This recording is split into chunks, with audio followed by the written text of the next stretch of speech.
welcome. It is episode 263, the ProSynth Network live show, broadcasting live this Friday, the 18th of April. I'm back. I wasn't here last week. It doesn't seem like a week ago. It feels like more than that, but I had the day off, should I say, last Friday, queuing up outside of a record store, as I tend to do once a year. I didn't really feel it this year, but it wasn't too bad after a while. Came away with some nice little gems. But anyway, yes, I'm back. Big thanks to Andrew and Kent for looking after the show last week. They did a sterling job with our first live Synthspirations as well. We don't have one for you this week, but maybe we can persuade some of you to submit your entries for that, and we'll tell you, and we'll run the trailer. If you don't know what Synthspirations is, we'll tell you all about that later on in the show. But let's crack on and start going through the usual stuff. We'll get this out of the way first. Please, if you haven't already, if you like the show, give us a thumbs up. If you don't, give us a thumbs down. It's all good feedback. We need to know. But give us a thumbs up, especially if you're watching the show live. If you like what you're seeing, apparently it works the algorithm in our favour. So please do some of that. If you have any comments to make, please use the YouTube live chat, or if you're watching after the fact, then you can use the comment section down below, and we love to read your comments. We do read all of them and respond where we can. If you haven't already, subscribe to the show. That helps us a lot as well, and make sure that you get informed whenever we go live, which of course is generally every Friday at 7 p.m. UK, but you never know, we sneak out a little show every now and again, so you'll get notified, especially if you hit that bell. Lastly, if you like what you see and you think that somebody else might like it as well, make sure you tell them about it and share the link, and grow the community. And that's all we are asking for there. We are completely free of charge to watch. We don't charge our members or anybody to watch us, but we do love your support financially. And the best way to do it, or one of the best ways to do it, is through our Patreon page.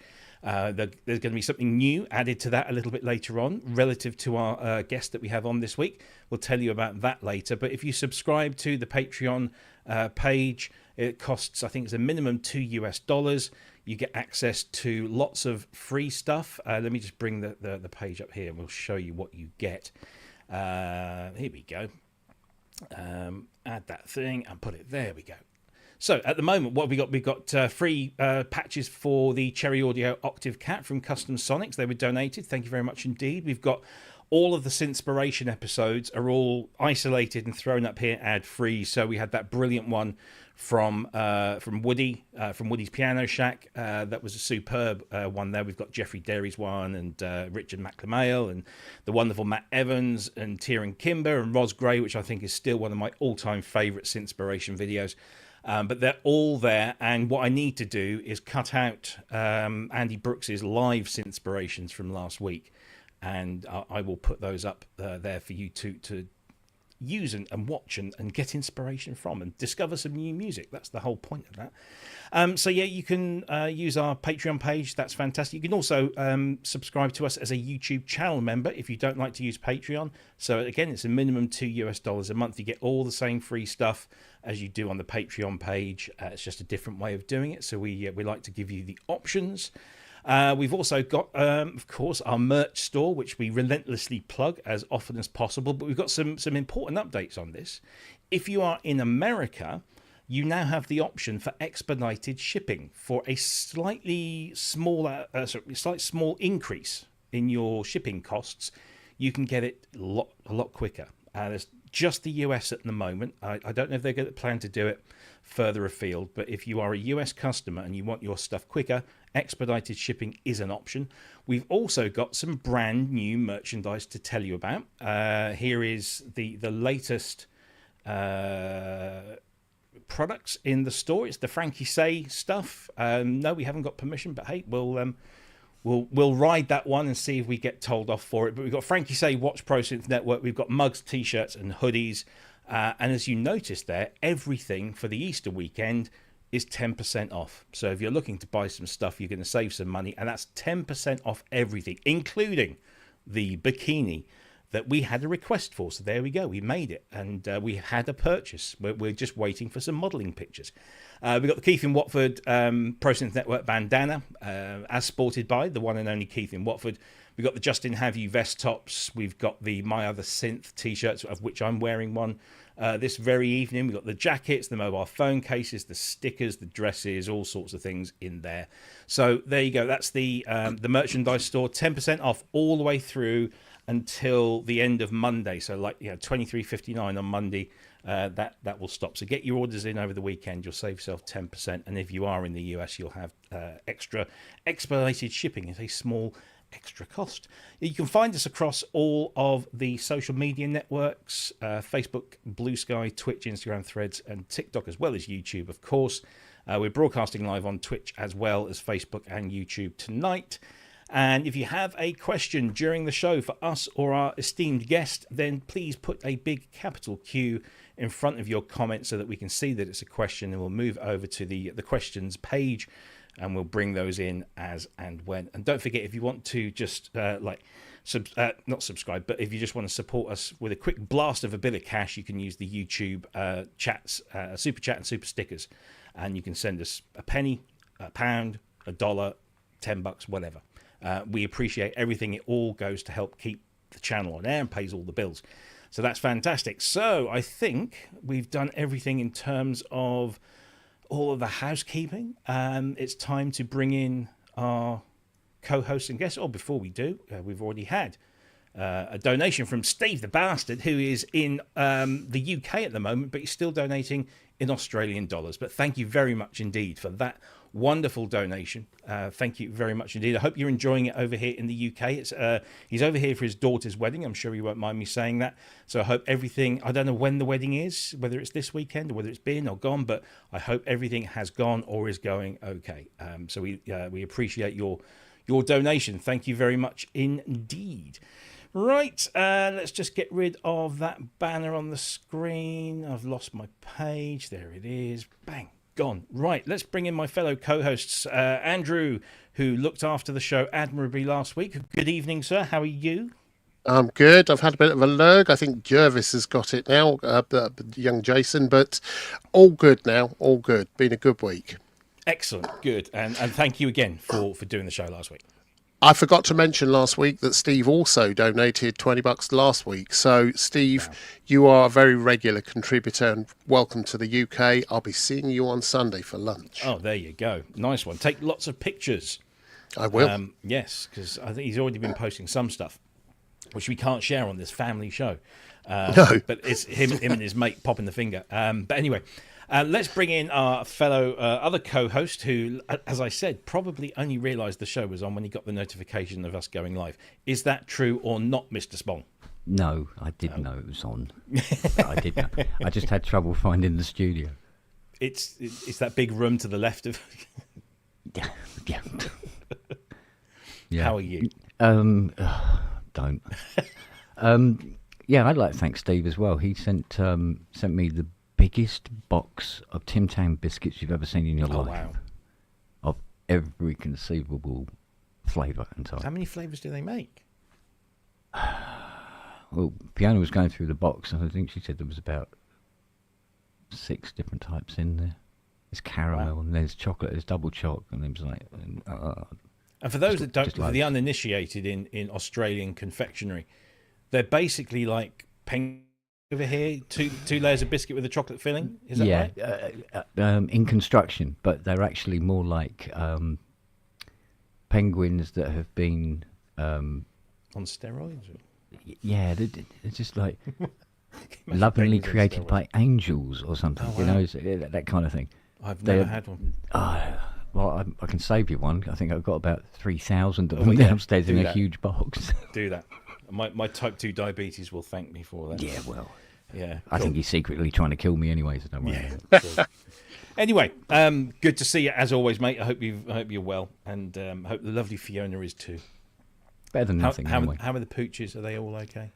Yeah, they're all doing all right. Noah's leg is quite bad this week. Oh dear.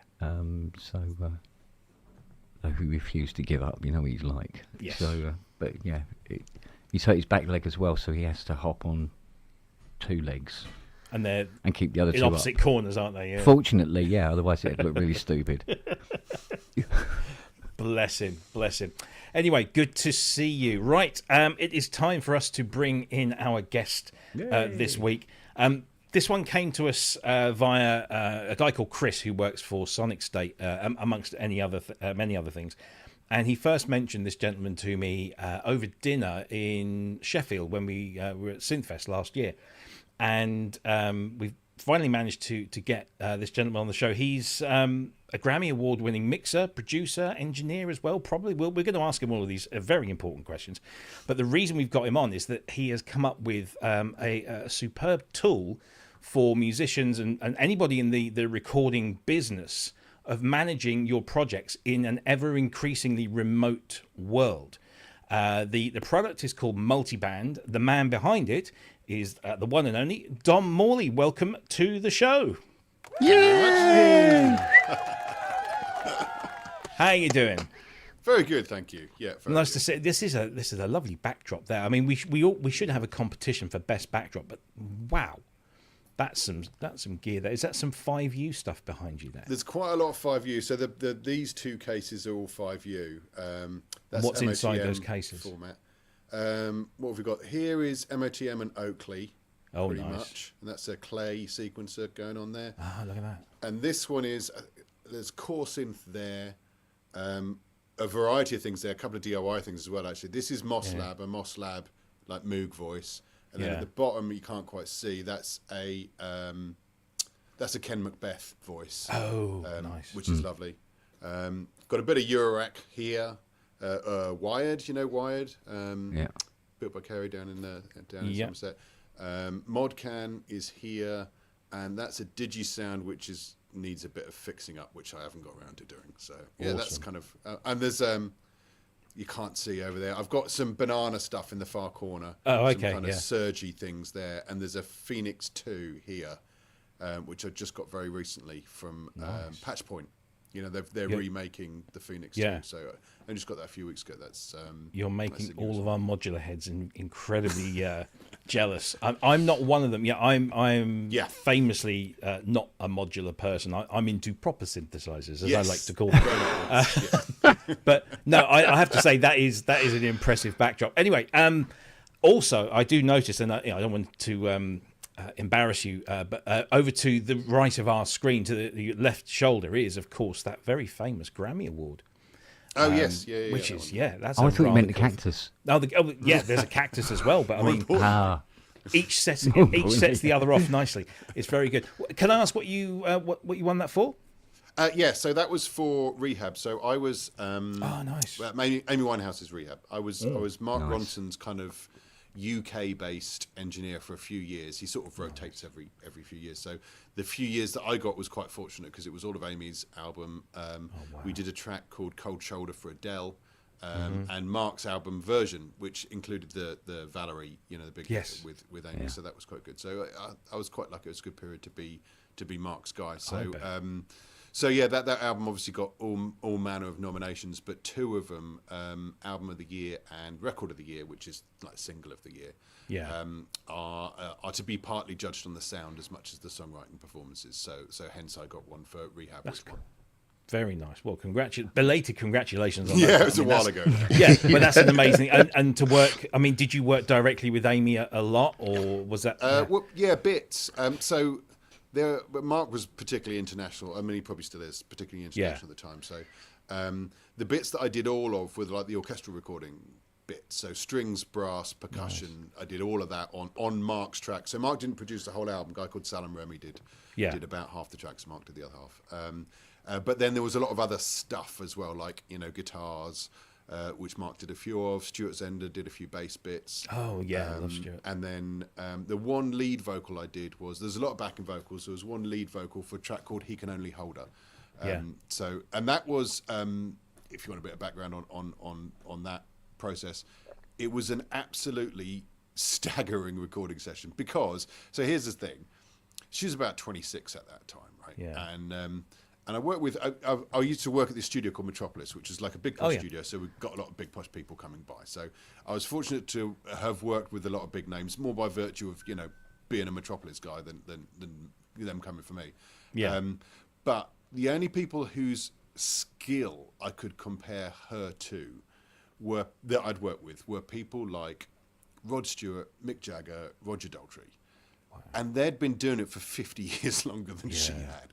And it just didn't make sense to me that she was that good at that age. Because basically she did 3 takes. Now, most singers, need a bit of warming up, which absolutely your voice needs to warm up. But more importantly, for performance, you need to get into the performance and understand the song and get into that sort of thing. Basically, she did 3 takes. They were all spectacular in a different style. And then she just said, pick which one. And it was... I remember turning to Mark and going, I don't know how you're going to pick which one, because what do you throw away? It's all amazing. Yeah. So, that was... Wow. Yeah, pretty mad experience. She was a unique talent, really was. Amazing. Yeah. I'm a huge Amy fan, and the stuff that I like listening to the best is that early stuff when it's just her and a guitar in a little club somewhere. You see some of these YouTube videos, and you can tell there and then she's just perfect. What a terrible shame it was. If you're a fan, here's a fun little story. Go on then. So the day we were recording He Can Only Hold Her, she had a leopard print bedspread arrive that morning. Right, so she comes in very excited that her bed is going to be leopard print from now on. So in between the first chorus and the second verse, she does a little ad lib. I've got a leopard print bed. I've got a leopard print bed, which is still there. So if you listen to the next time you listen to that song after the first chorus, listen for "I've got a leopard print bed." And I've said that to people that are big fans, and they haven't noticed. And it's funny how you don't notice that stuff, and then when you know, it's super obvious. I will do that as soon as we finish on here. That'll be first thing I do. That's fantastic. So before we get into the real kind of the meat of why you're here, you've given us a little bit of your background, but what is your kind of your overall journey from being a young man wanting to get into this business and then getting into it, and your journey to the point where you are today?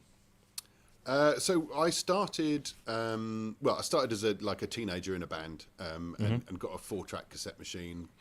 Upgraded that to an 8-track reel-to-reel. This was I guess the early mid-90s, so that was the kind of forefront of bedroom technology. Yeah. And then at some point in my 20s, I found out that there was this job, studio recording engineer, and I was like, well, that's what my hobby was. So if I can get paid to do that, that'd be amazing. Yeah. So basically, there was somebody my dad knew who worked in TV, and he said, because this is pre-internet, right? So it was. He said, there's a book in the library you can get out. I think it was called Kemp's International. It's got a list of all the studios in the UK in. Find ones with either a Neve or an SSL desk, because it listed what desks they have. That would be a good studio, see if you can get a job there. So I made this long list, and I spent 3 days walking around London, knocking on doors of studios, saying, hey, I work for nothing, I make really good tea. And they all said no. So then I went to Birmingham. It was the nenext biggest city, and my brother lived there. So there was someone I knew there. I did exactly the same thing, and someone went, yeah, right, see you Monday. So I then you could kind of sign on. So I went out every Thursday to sign on, and said I was looking for jobs, which I was. I was just writing letters to studios and saying, if you've got anything, please, let me. And then basically after a little while, there was a guy called Mike Exeter who was still a friend, fortunately, who he was friends with the producer that was working in the studio I was doing work experience, and he ran UB40 studio in Birmingham. Right. So they were looking for an assistant. So the producer that I was helping out said, look, Dom's been great, but he needs to get a job, give him a job. So then Mike interviewed me and I got a job there. So I worked at UB40 studio for a couple of years. Wow. And then moved down to London and a bit of freelance assisting and stuff, managed to get a job at Metropolis, which was great. I was there for about 7.5 years, something like that, and then went freelance. So that was probably, 12 years ago, 15 years ago, I went freelance. And so then just been kind of doing what comes ever since. It's it's been interesting. I've done a bit of teaching, which has been fun. I was professor at Leeds Conservatoire for a few years, tutor of the master's course in music production, which I really enjoyed, but it became a bit difficult because Leeds is a long way from me. I'm near Oxford, so I really like them as a kind of institution. So it was great to do while I had the time, but then I kind of ran out of time. So so then that brings me up to now. I'm producing and mixing. I'm mostly mixing, to be honest. Here in my little room in Oxfordshire, and then to segue beautifully. Most recently, the lack of productions, organisational software has been weighing on my mind. So the past sort of year or so, I've been working on making something that meant I could be more organised Right. In a way with people that I work with and the projects that I do, because I'm in this little room, right, and most of my clients are at various points around the world. We all collaborate with people all over the place, and the internet means that we don't have to meet up, which is a good and a bad thing. It makes the opportunity much wider, but it makes it a bit more complicated collaborating with someone that you're not sat next to. So yeah, absolutely. So that, like you say, that's a really cool segue to bring us on to the product itself, which is called Multiband. The website is multiband.io. So if anybody wants to go and check that out while we're talking about it, please do. So explain to us, give us the elevator pitch of what Multiband is and why anybody in the industry, whether you're, whichever side of the glass you're on, whether you're a musician or a producer, engineer, mixer, whatever, how is it going to help them? What's it going to give them and make their lives easier? So the point is, as it says at the front page that you just showed there very kindly, it keeps everyone on the same page. So what it does is it's one place where everyone on a project can go, and they will see exactly where that project is, where they're at with it, how much they've done, what else they need to do, and what everyone else is doing. And sort of the idea is it ties a loads of apps together, really. So you can see there the grid, right? So that's kind of like, that's your main bit. So down the left, we've got the songs. Across the top, we've got the instruments. And we used to, when I started in studios and everyone had to be in the same room at once to do everything, we had this on a piece of paper on the wall and everyone would see it all the time, all day. So obviously that's not possible anymore. So I thought an online version of there is a really good starting point for everyone to be able to see what's going on. And if you see on the left, there's also upload file. So whoever's running the project can constantly upload with the latest version of each track, which really important that everybody's checking out the latest version of each song. That makes a big difference to people giving the right feedback, and knowing what's going on. The little speech bubble there's a comment section at the bottom of the page which is relevant to each song, and there's also one for the project as a whole. So it means all the comments are in one place instead of email chains and WhatsApp groups and all the other sort of stuff where they get distributed. They're all on the same page as the project, so everybody knows exactly what they're doing and where they're at. So essentially, if I'm starting a new project, I can customize this whole thing with all the tracks, all the parts that we're going to have for each of those tracks, and then I can then just add other users to this project. Exactly. And so if does everybody have to have a license? Everyone needs to be on it, which is why the basic level is free. So it means you can add friends and you can add collaborators, and you're not telling them they have to pay any money to join. They can just join and they'll see your project. You see there's a shared with me thing on the left there, just above the number 6. So any projects that people have added you to are all under there, so you can see what's going on with whatever you might be up to. So you can add everybody. You can even invite them via email through the app itself, and that creates them an account, and then they just have to change the password to it so that it's theirs. And then everyone is in theory on the same page. Cool.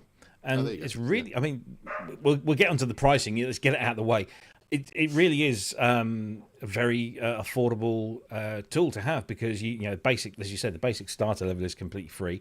You can set up and share a project. You get free project templates, the ability to add notes, and you get to choose your theme. But then if you pay a little bit more a month, so £4.50 a month, which is probably about $5 or $6 in the US, you get some extra options, and then this coming soon professional option just gets you the whole shebang for $9 a month. And I guess that's really not a lot of money to pay for the organization that this gives you, and the kind of peace of mind that everyone is literally singing off the same hymn sheet. Exactly. And actually, to be honest, I unintelligently priced it as roughly a cup of high street coffee.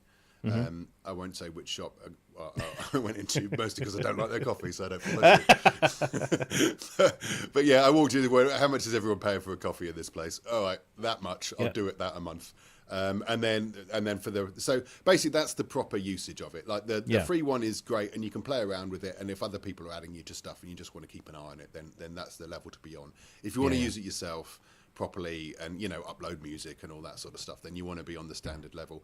And the pro is one that I'm working on at the moment, and that's going to be coming in a few months. That's going to have the initial ideas are on there, and I'm having more ideas all the time because I'm getting feedback from people that are using it now, and there's like, that's more of a pro feature, because it's probably, in terms of for me running the thing that's going to use more bandwidth. That's why it's WAVs on Pro but MP3 on the standard one. So it just costs me more to run, basically, to have those extra things on there. So I've tried to price it so that people wouldn't worry too much about the price and just go, that's worth doing. And why did you feel the need to do this? I mean, what was there before?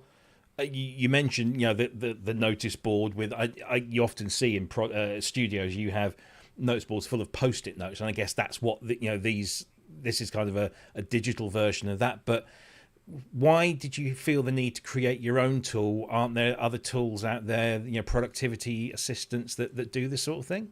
There's definitely productivity tools out there, and I think I've used every one of them. ClickUp and Trello and Monday and Evernote and all sorts of ones that do different things. Most of the productivity ones, they're designed by Silicon Valley project managers for Silicon Valley project managers, and for those people, they're brilliant. They do everything. But for what I needed, they were either way too complicated. Normally a combination of too complicated and doesn't do the actual thing that I want it to do. Sure. And I tried as much as I could to get something like that going, but it didn't work. So I ended up thinking I've just got to bite the bullet and get someone to build it for me. So I managed to find someone on Upwork, found a great Ukrainian programmer who's been building it for me. Nice. It's sort of. It was a necessity. It was a need, really, because there's a lot of stuff out there, but there's nothing that's for us. That's for musicians, producers, engineers, people that are making music that are collaborating across the world, and just want everyone to know what's going on. And also, to be honest, I find myself, even on stuff that I'm not collaborating with other people on, I'm just like a project I might be working on myself, something I'm developing. The fact that I can look on the page on Multiband and see where all the tracks are at, without what I used to do, open up Pro Tools, go, where am I at on this one? What have I got to do? And I have to open up Pro Tools and open up the track, go, oh, okay, that's where I am on this one. Yeah. Whereas now, I just look at Multiband first thing in the morning, I can see exactly what needs to be done. So it saves me a lot of time and effort. And your target market for this, obviously, are professional level studios, but can you see, we were talking about this before we came on air, a lot of our viewers, a lot of our community aren't necessarily, recording engineers or producers, but they do collaborate a lot. Could you see this being just purely a musician focused, when they want to do lots of online collaborations, you've got somebody in America, somebody in China, somebody in the UK, and they all want to collaborate together. Is this can you see this as being a useful tool for somebody like that? Yeah, absolutely. Was that me? Oops. It's definitely not. Oh, he's back. Sorry, I'm you back. froze. Was that me? Yes. Yeah, I think it was. Yeah. Sorry. Yeah, you were saying about musicians using this. Yeah. So it's that's partly why I priced it where I did. Is like I wanted it to be not pro level pricing. If it was just for pros, it'd be a lot more. So it's so that everybody can use it, and I think it is useful for anybody that's collaborating on music. Really, it's not just for producers or engineers. It's musicians will use it. I think more so because they are working on more things. They are diving around more projects and collaborating more and doing more stuff with other musicians. So definitely, I think it's going to be more useful for musicians. That are in their bedrooms working rather than people in their own. Absolutely. Just want to say, if any of our viewers want to ask Dom a question about this, please feel free to do so. We've already had we've had one here from Andy. It goes under the name of Synchrotron. He does a great live stream every 10 o'clock every morning in the UK. If you like your drones, it's something nice to wake up to. Go and subscribe to Andy. Can you create custom parts? So I'm guessing that's I think you can. It is the simple answer to that. Are we frozen again? I think we have. Yeah. Oh, no. Am I here? You're back again. I'll keep moving so you'll know if I'm frozen. Yeah. Just. Andy wants to know, can you create custom parts? And I'm assuming yes, that you can. Yeah. You rename the column to whatever you want. You can have, I think it's 11 columns. You can rename them to anything you like. So yeah. So that's quite good. Jervis wants to know, what did you win the cactus for, by the way? Being a good boy. There you go. As good as anything. If you ever watch, check out Get Jervis's channel. He has little plant pots, and he's I can't remember. He's called one Robbie 2.0, but I can't remember exactly what the plant is. But because Robbie 1 got knocked off the shelf and smashed. I see. Right. So yeah, but he does like that thing. And also, we just need to say thank you to, I don't know if that's Selencoma or Chelencoma, but thank you ever so much for your donation. Thanks for making my Fridays amazing. You are by far my favourite synthesizer and music based stream on YouTube. Well, that is a compliment, and can we stick that on the adverts? My favourite synthesizer. Shouldn't the money be going in the opposite direction? It should be, yeah. I think we'll give it that one back. No, thank you ever so much. We really appreciate that. But yeah, don't forget, if you have a question, and Jack's just come up, who has physical access to the hardware storage devices? Is it at all possible that someone not on the project may copy the project files? That's a good question. So it's stored in the cloud, and it is securely stored in the cloud. And actually, I'm a bit anal about that, in that every time you sign into the project, every time you sign into Multiband, there's a two-factor authentication, which some people might find annoying, but I don't care, because I don't want anyone else to be able to sign into your project and listen to your music. So absolutely, so I am quite careful about that. It's I mean the thing is, ultimately it's the internet, and nothing on the internet, which we should all know, nothing on the internet is 100% impermeable. But you can just make it more and more difficult and annoying for people to try, which I hope I've done by making it really difficult. Ultimately, people, when they're uploading those audio files, they're uploading their parts, not the entire mixes. So is it? You can actually upload it whatever you like. So, because I'm a mix engineer, mine are the mixes in progress. So it's like, this is where we're at with the mix now, so everyone can hear that. But whatever you want to do. So it's not a file sharing. I should make that clear. It's not a file sharing process. It's not like anyone can download a file from there. It's literally a playing back thing. Right. So that sort of also helps. It's not something that you as a user go in and grab a file off. You can just play it back. You play it within the screen. Oh, that's good. Yeah, that's good. I think that should give some reassurance to people. I want to know where do you see this going ultimately? Do you just see it becoming a more feature-rich platform, or are there plans to maybe? Because I'm just thinking, Steinberg, Pro Tools, Apple, for example, might come and say, "Hey, this would be great if we could integrate it into our digital audio workstations. Have this as part of Logic or Cubase or Pro Tools." Is that somewhere? Do you have that in mind, or do you always want to keep it separate? I have no thoughts on that, actually. I don't know. That hasn't even crossed my mind. Certainly there are more features on the roadmap, what's been great is this has been out for 2 or 3 weeks, and a lot of people have been using it, which is lovely, and they've been emailing me with, "Hey, could it do this? Is this possible?" So I've now got, we're already working on upgrades and things to add on and make it more and more useful. So it's certainly going to be a changing thing, and it will be more useful, as the years go on. We'll be adding stuff as much as we can. But in terms of that, I'm open to anything that makes it better for people. So yeah. Yeah, because I could see this as being part of a digital audio workstation package. You can then integrate all of that into this. You can have like a multiband page on DAW. Or just a window that you could do that in. Yeah. Andrew, you wanted to come in? Yeah. I love the look of this, by the way, and I do a lot of narration and music for video and various other things, as well as music projects.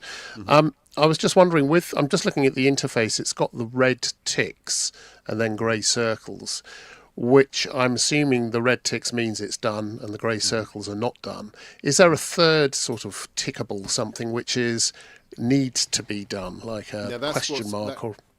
That is on the roadmap for the Pro tier, is something like a yellow tick is what I want. It's basically like, it's sort of like recorded but not comped yet. You know what I mean? It's going to be my yellow tick, but people can do whatever they like with it. But and I think... Go on. No, go on.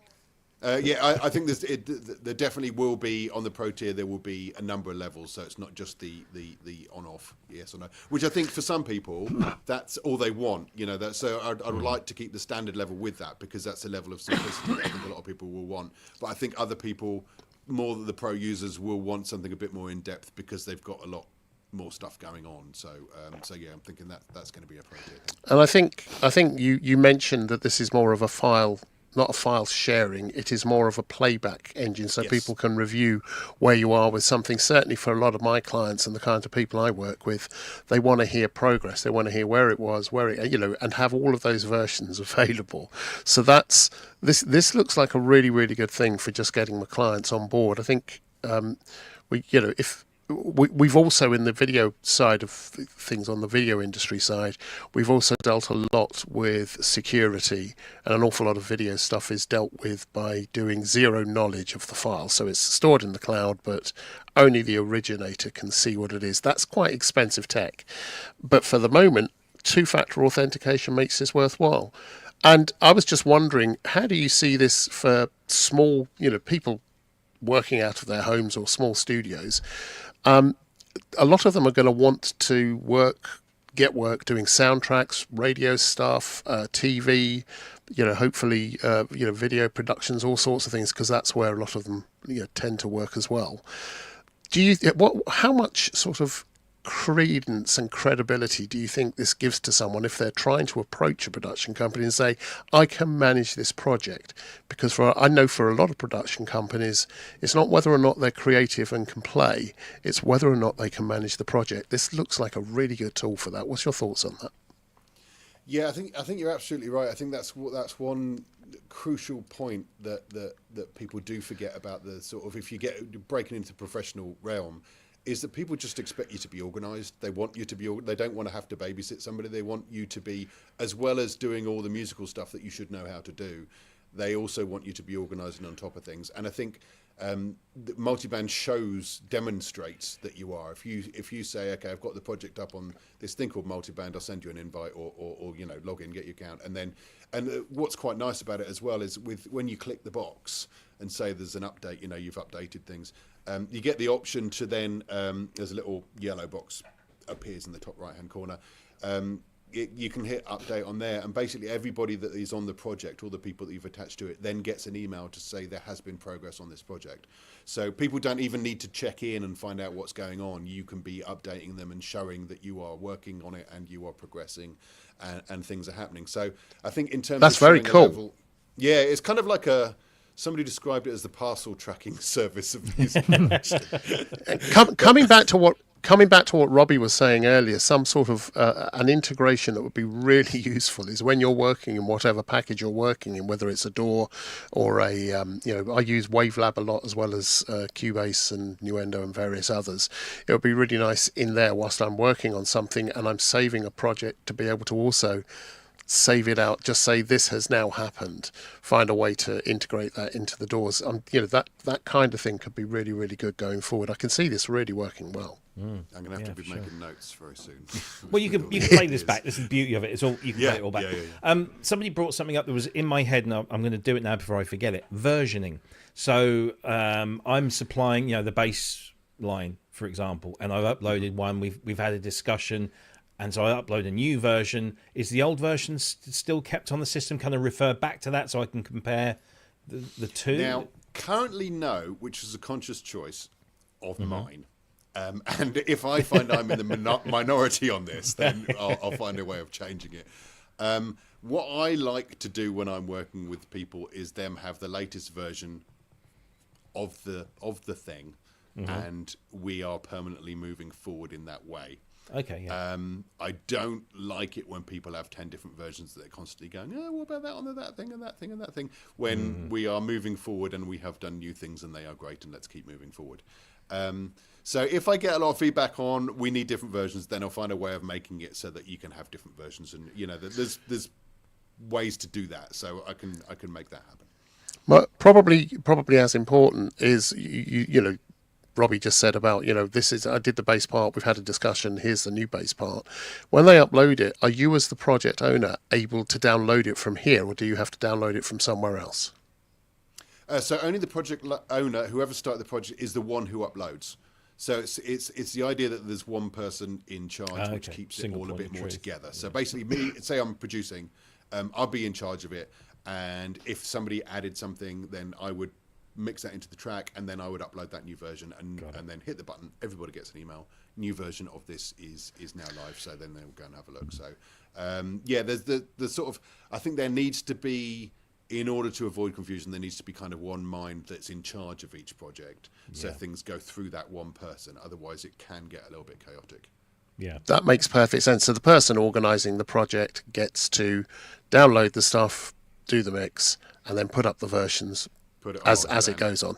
You don't really want it to be a place where everyone's submitting loads and loads of tracks and you're trying to filter through it. Single point of truth. Yeah, everyone can submit comments, but the uploading of the stuff needs to belong to the person, the single person that runs the project. Absolutely. This is good. Yeah. This is good. Asio Head over in the Netherlands has just asked, I want a purple tick for procrastinating.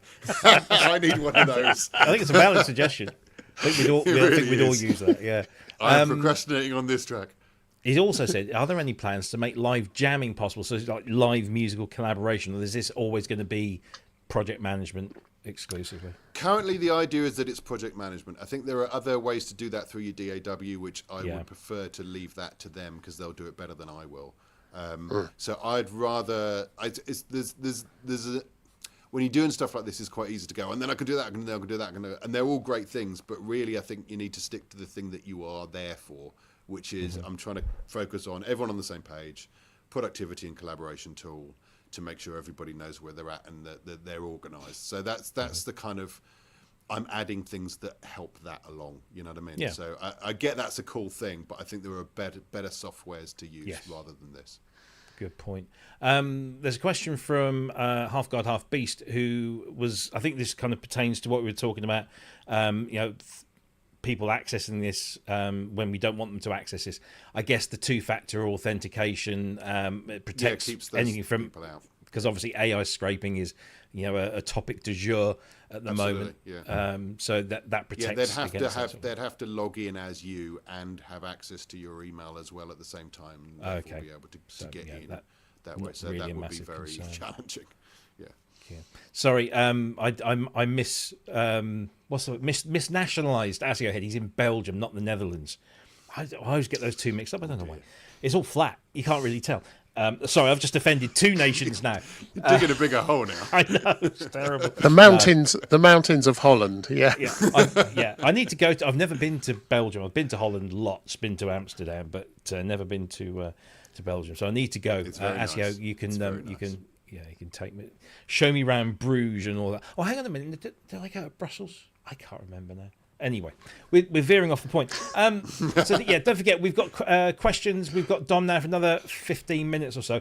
I suppose now's a good time to tell everyone that Dom has been incredibly generous, and he's given us a very special ProSynth Network code that we're going to offer to our Patreon subscribers and our YouTube channel members. And this code will get you 20% off your cost. So sort of £4.50. So what's 20% off of that? It's actually only on the annual membership, because I thought there's no point offering anybody 90p, because why do you care? Yeah, so if you sign up for the annual membership, then you get £9 off, which is a bit better. So that's nice. Yeah, that brings it down to £36, which means it's exactly £3 a month then for a year. That's how that works. There you go. So bonus. So if you want that code, then do sign up to our Patreon or YouTube channel memberships, and we'll be putting that code up over the weekend. And then if you want to try, you can already sign up and try this out for free. And then if you think it's going to be useful, then you can use that code and get 20% off for the year. And that's for your first year only. And then after that, you'll be paying the full price, which isn't much more, let's be honest. You got some great testimonials over on the site from like Adrian Hall, Scott Zafrenic, who else was there on there? Matt Lawrence Mike as well. Exeter, Matt Lawrence and Mike Exeter, who I mentioned earlier, actually, the guy who gave me my first job. There you go. Look at that. Got him to try it out as well.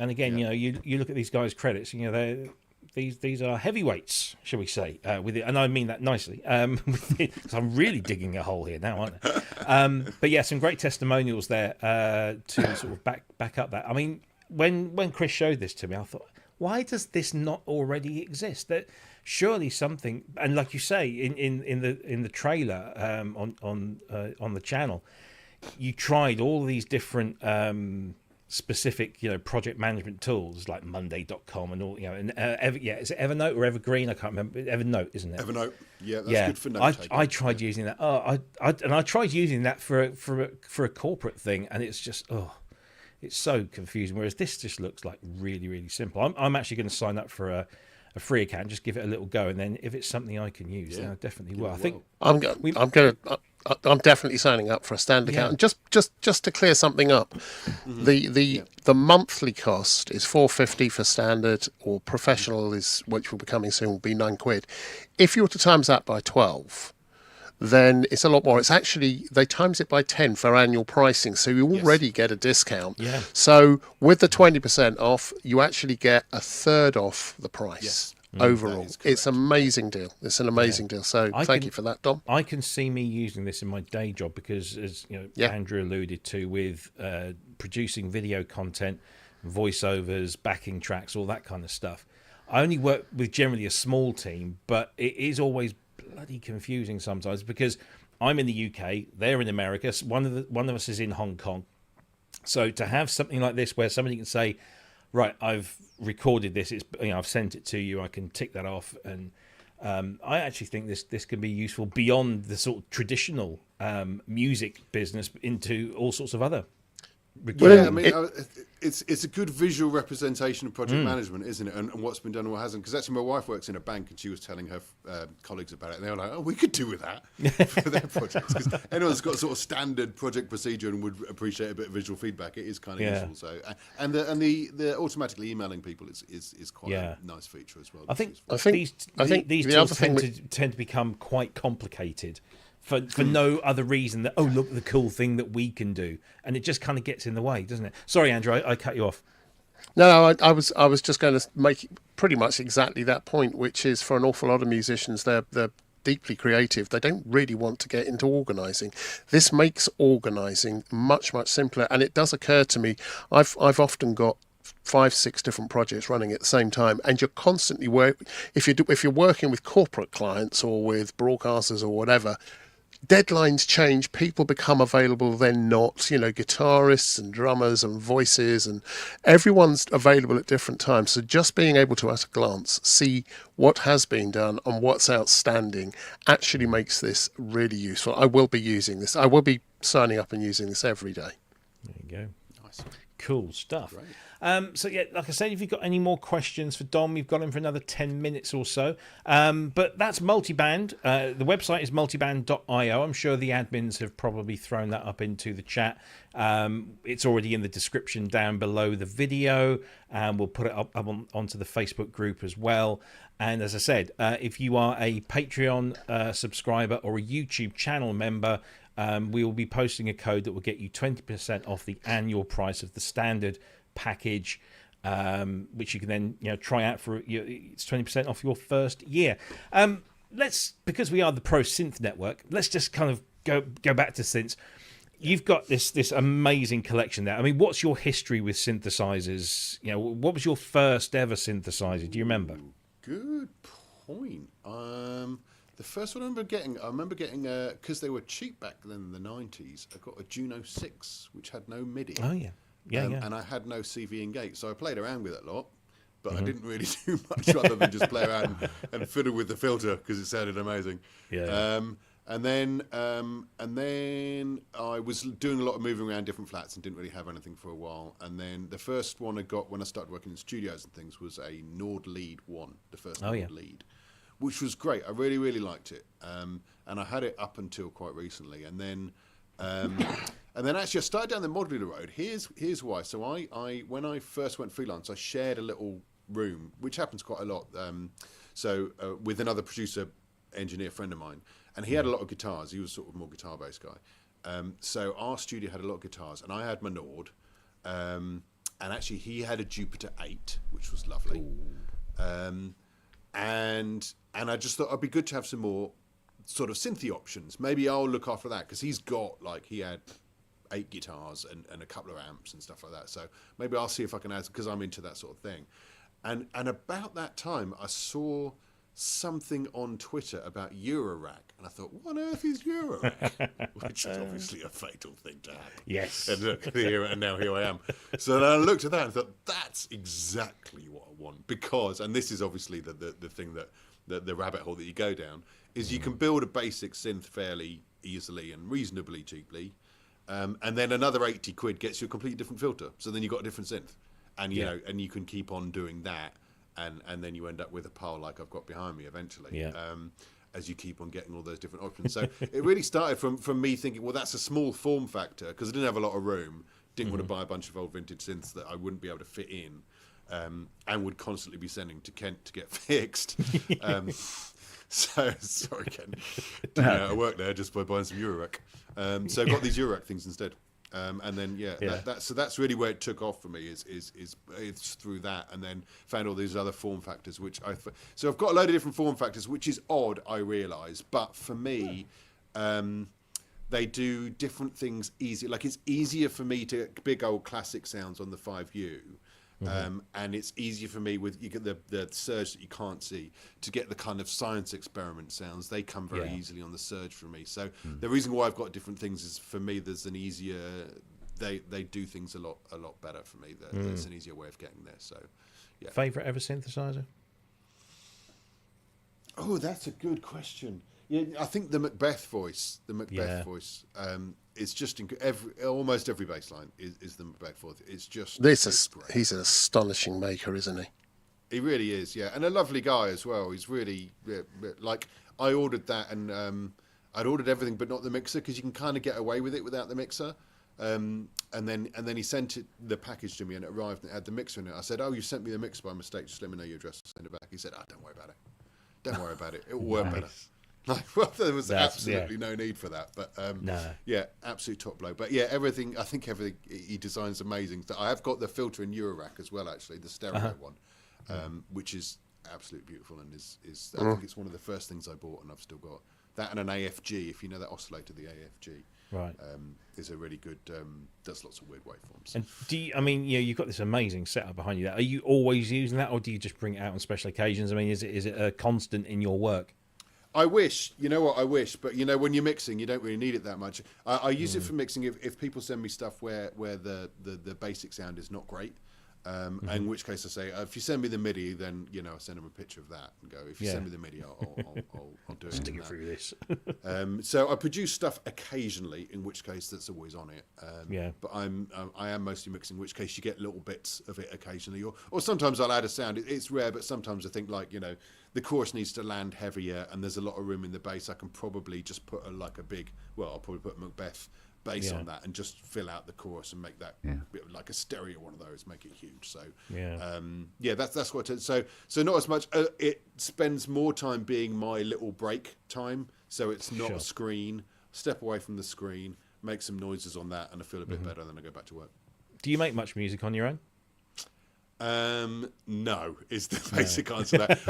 I did a 4-track EP about 10 years ago, under the name V Pages, 5 pages, but V because it's Roman numeral, because I was being pretentious. So there's 4 tracks on that, which you can check out if you want to go and have a look at V Pages, which is pretty synthy. But that's really as much I've done. I don't find I have a lot of time. And to be honest, once I've done a full day of work in the studio, I kind of need to get out and go home and see my kids and, do other things, So it tends not to be something that I find much time for, because it's so much work. I'm doing so much work on it. Absolutely. No, cool. Andy, Kent, have you got any final questions you want to throw at Dom? I've got one. Go on then. Dom, have you been here? I don't think so. Think American cars and being sexually assaulted by a lot of dogs. Ring a bell? No, but then maybe the chloroform had something to do with that. Yeah, there's always that. I'm trying to actually take that out of the equation these days, but it's not working. I think I nearly did once. I did a lot quite a while back. I was doing a lot with Nick Franklin. Do you know Nick Franklin? Yeah. And he... I was I think you looked at his CS80 or his 4 voice or something, and I remember I was going to be right. dropping No, off. it could have but been then- either. Yeah. Yeah, but then Nick was free, so he did. So I don't think I have, but I think I was going to. That's probably maybe why you might have heard, because I was going to drop Nick's stuff off. Might have been something along those lines. Yeah. You're in South London, are you? Somewhere around Yeah. South London? Yeah. Yeah. He's in Because no, we went and saw it and he went, I know this guy. But Yeah, it's like- it'll be because I was probably I might have spoken to you even a few years back about dropping one of Nick's things off, and then didn't happen in the end. Right, okay. Yeah, if it's a CS8 or a 4 voice, it must have been. Yeah, I think nearly every single one comes in, doesn't it? Yeah. At some I point. watched a video, John Fox on some TV show, miming to Underpass, and he's got 3 guys with him, they're all playing CS80s. And the only thing I sat there thinking, I bet every single one of those has been through your front door at some point. And probably one of them is Benji's. Yeah, more than likely. Yeah. He's borrowed. Yes. Talking of John Fox, we're getting ever so closer to getting him on the show. So watch this space. Well, we can ask him then. But yes, Yeah. we will. Yeah, how many of Yeah. those 80s did you steal? Yeah, well, it was funny because listening to, I don't know what he used on Underpants. I don't know what synths there were. I'm sure somebody in the chat will enlighten us, but I have just thinking I have no idea what John Fox used on that record off the top of my head. Anyway, I'm sure it would come back to me. Probably some Roland Polly. Yeah, I probably. have one more question, Oh, go just on then, yeah. one quickie, which is for anyone here that signs up to this or wants to have a look around this, Dom, if they've got some suggestions or thoughts about interfaces or features, how's it best for them to let you know? Is that through the contact section? Yeah. Just do it on the contact. Yeah. So on the landing page, there's a little top right that you can get to a contact us. There's a little form on there. So there you we go. go. Contact. Hit that. Yeah. Hit that, and then drop me an email. And yeah, that'd be great, because anything. It's for us. It's for the community. So if there's things that if we get enough votes for we want a whole bunch of versions all at the same time, then I guess I'll have to do that. According to Steve the Bastard, John Fox used Tim Tams. But no, I think What else did Andy's you use? Come probably on. and Andy's probably more on the money there. Our Odysseys.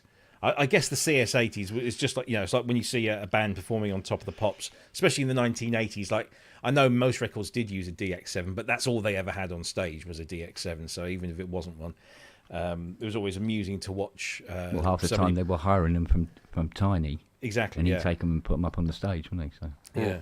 So it was always funny watching somebody playing chords in an SH101 or something like that. yeah. Anyway, so we are at the top of the hour.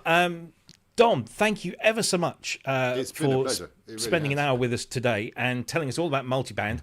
I can only encourage everyone to go out and give it a try, even if it's just at the free level. But as I said, if you want to save yourself 20%, if you're a Patreon subscriber or a YouTube channel member of ours, I'll be posting that code onto those websites over the weekend.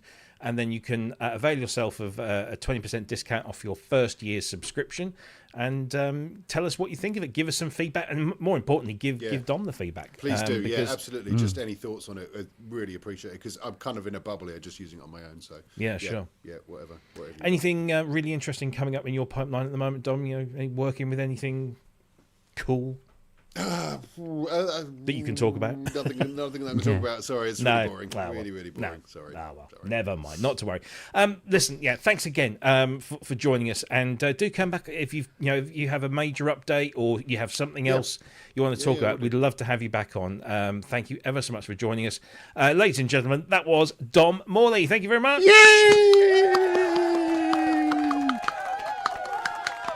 Right. Splendid.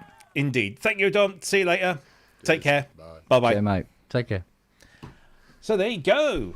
That was really interesting. You Really look was. at it on the surface, you think you're going to be talking about a project management tool, and yet, because it's so related to what we are involved in, it seems such a real, like an obvious thing. And why hasn't somebody Why has done it this taken before? this long for Why something is like this to appear? Exactly. Because people overcomplicate this stuff, and what he's been really clever in making this really simple and do the job that we, as musicians or producers need. It's very clever. I like it a lot. Yeah, that's very good. And Well, as it does you really said, well.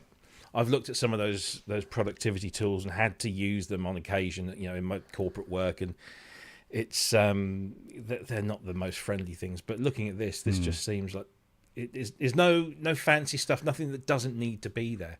It's very good, very good stuff. Brilliant. So, and also, I don't know if Chris is watching. Chris, aka Midi Error, he was the one that put us to get in touch with Dom. So, if you are watching, mate, Chris, thank you very much indeed. We appreciate that. And again, if you, and I'm talking to our audience here, if you know someone in the business or who's doing something really cool and interesting with this industry and this community, do let us know. Do put us in touch. We'd love to speak to more of you. We've got some brilliant guests coming up. It's been a little bit fallow on the guest front, but we're working on it.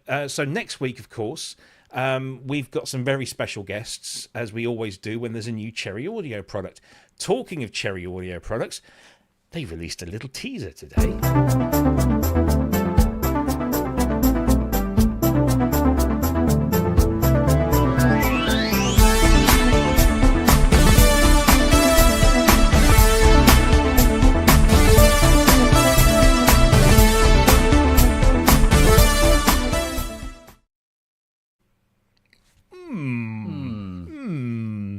Yes. Well, yes, that was good.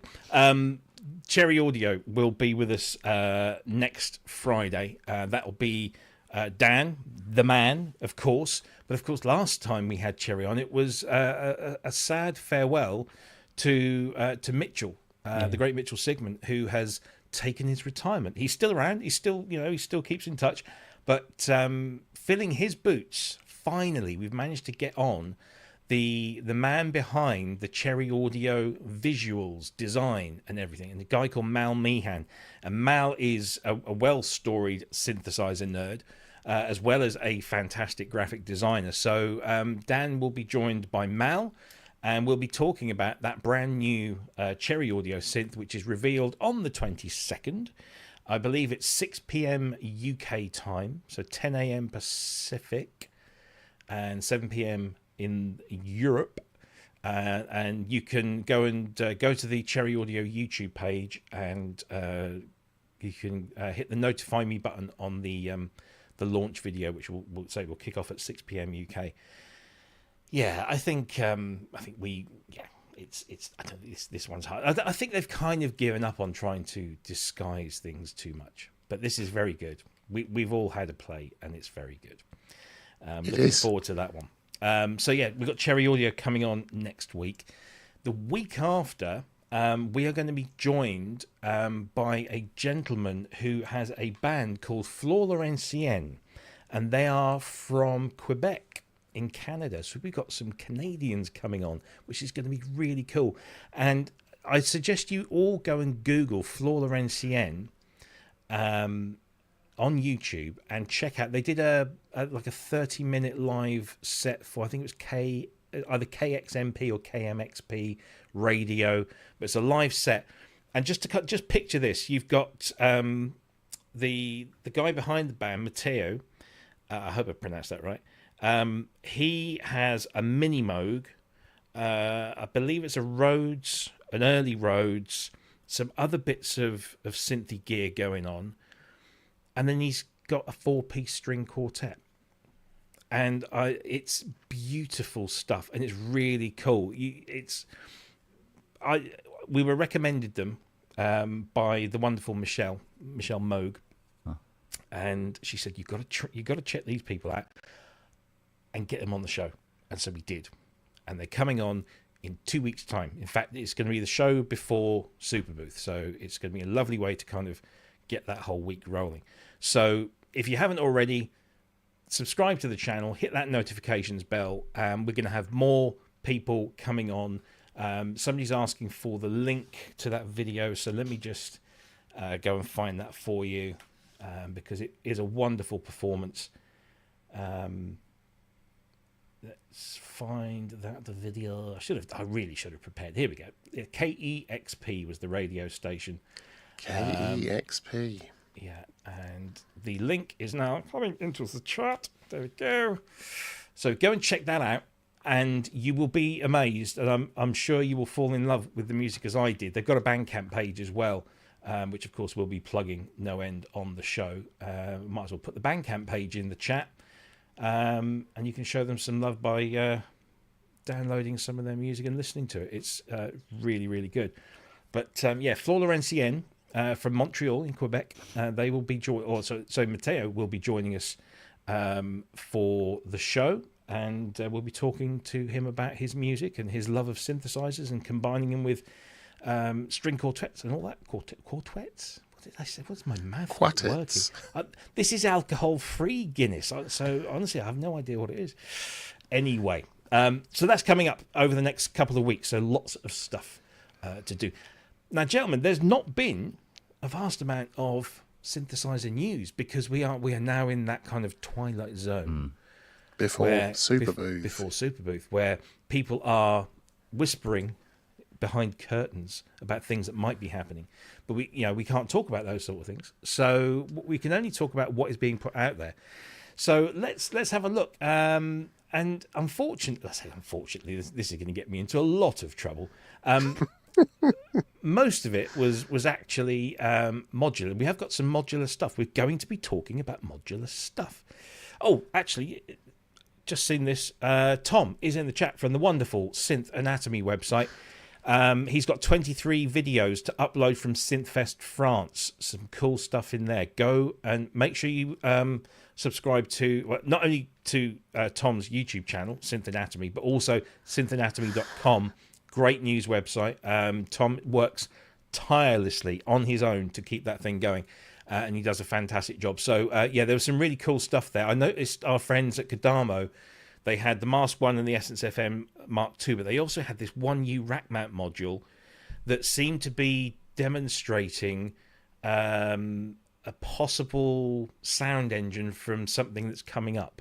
And that's all I know. It's not that I'm trying to be coy about it. Okay. But there's some interesting things, and maybe Tom's got some video footage of that. You never know. But yes, please do subscribe to Synth Anatomy, to the website, and also the YouTube channel. Right, let's talk about something that is kind of newsy. We've got a little video. I won't play it all, but have a listen to this. This is allegedly the world's smallest acoustic piano.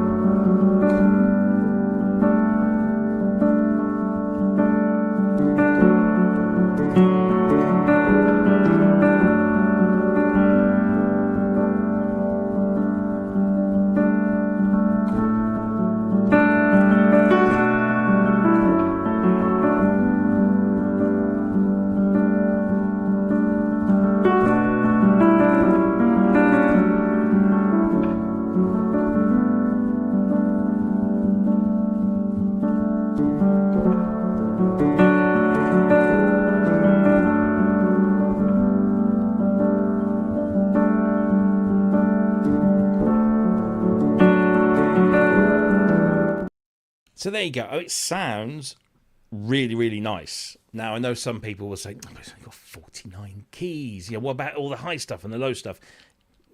Whatever. The purpose of this, I guess, is that it is designed to be small, portable, and affordable. Takes if you are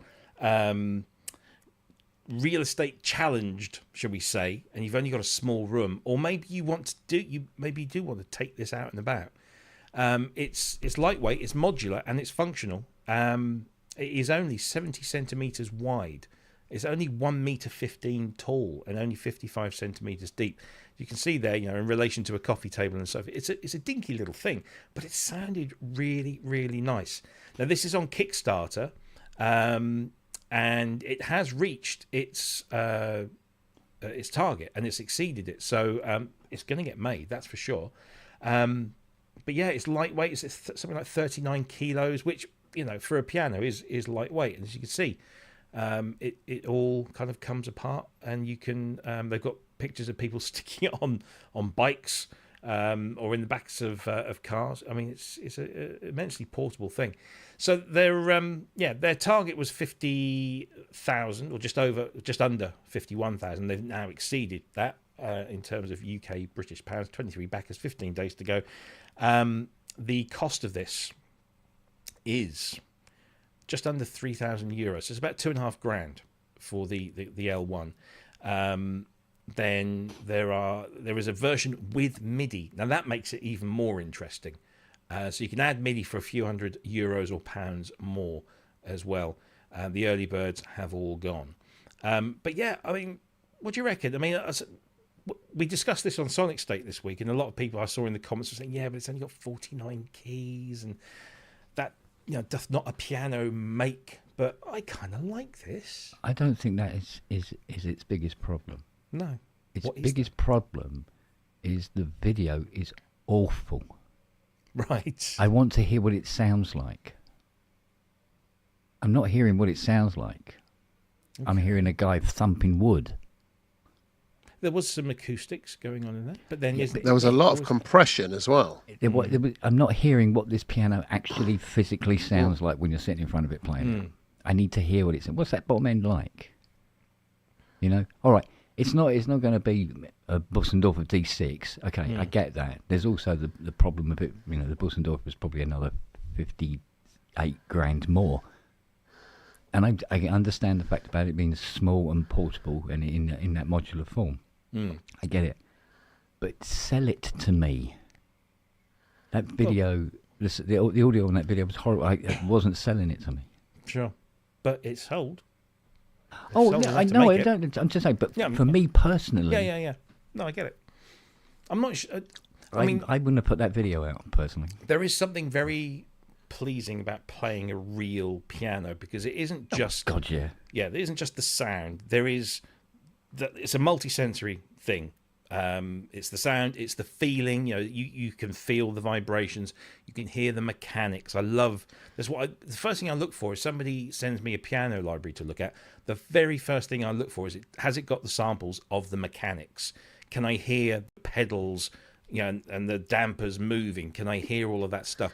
Because if you don't, it's almost like the high frequencies that get emitted in an MP3. Yeah. It's kind of like that. You don't always consciously hear them, but if they're not there, it affects the overall sound. So it's kind of nice. So I love it, but I'm not entirely sure I would want to compromise down to 49 keys.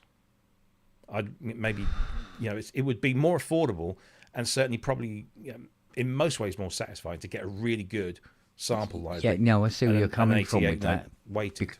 Because the way you play a piano, you need more range. And 49 keys. It's quite restrictive.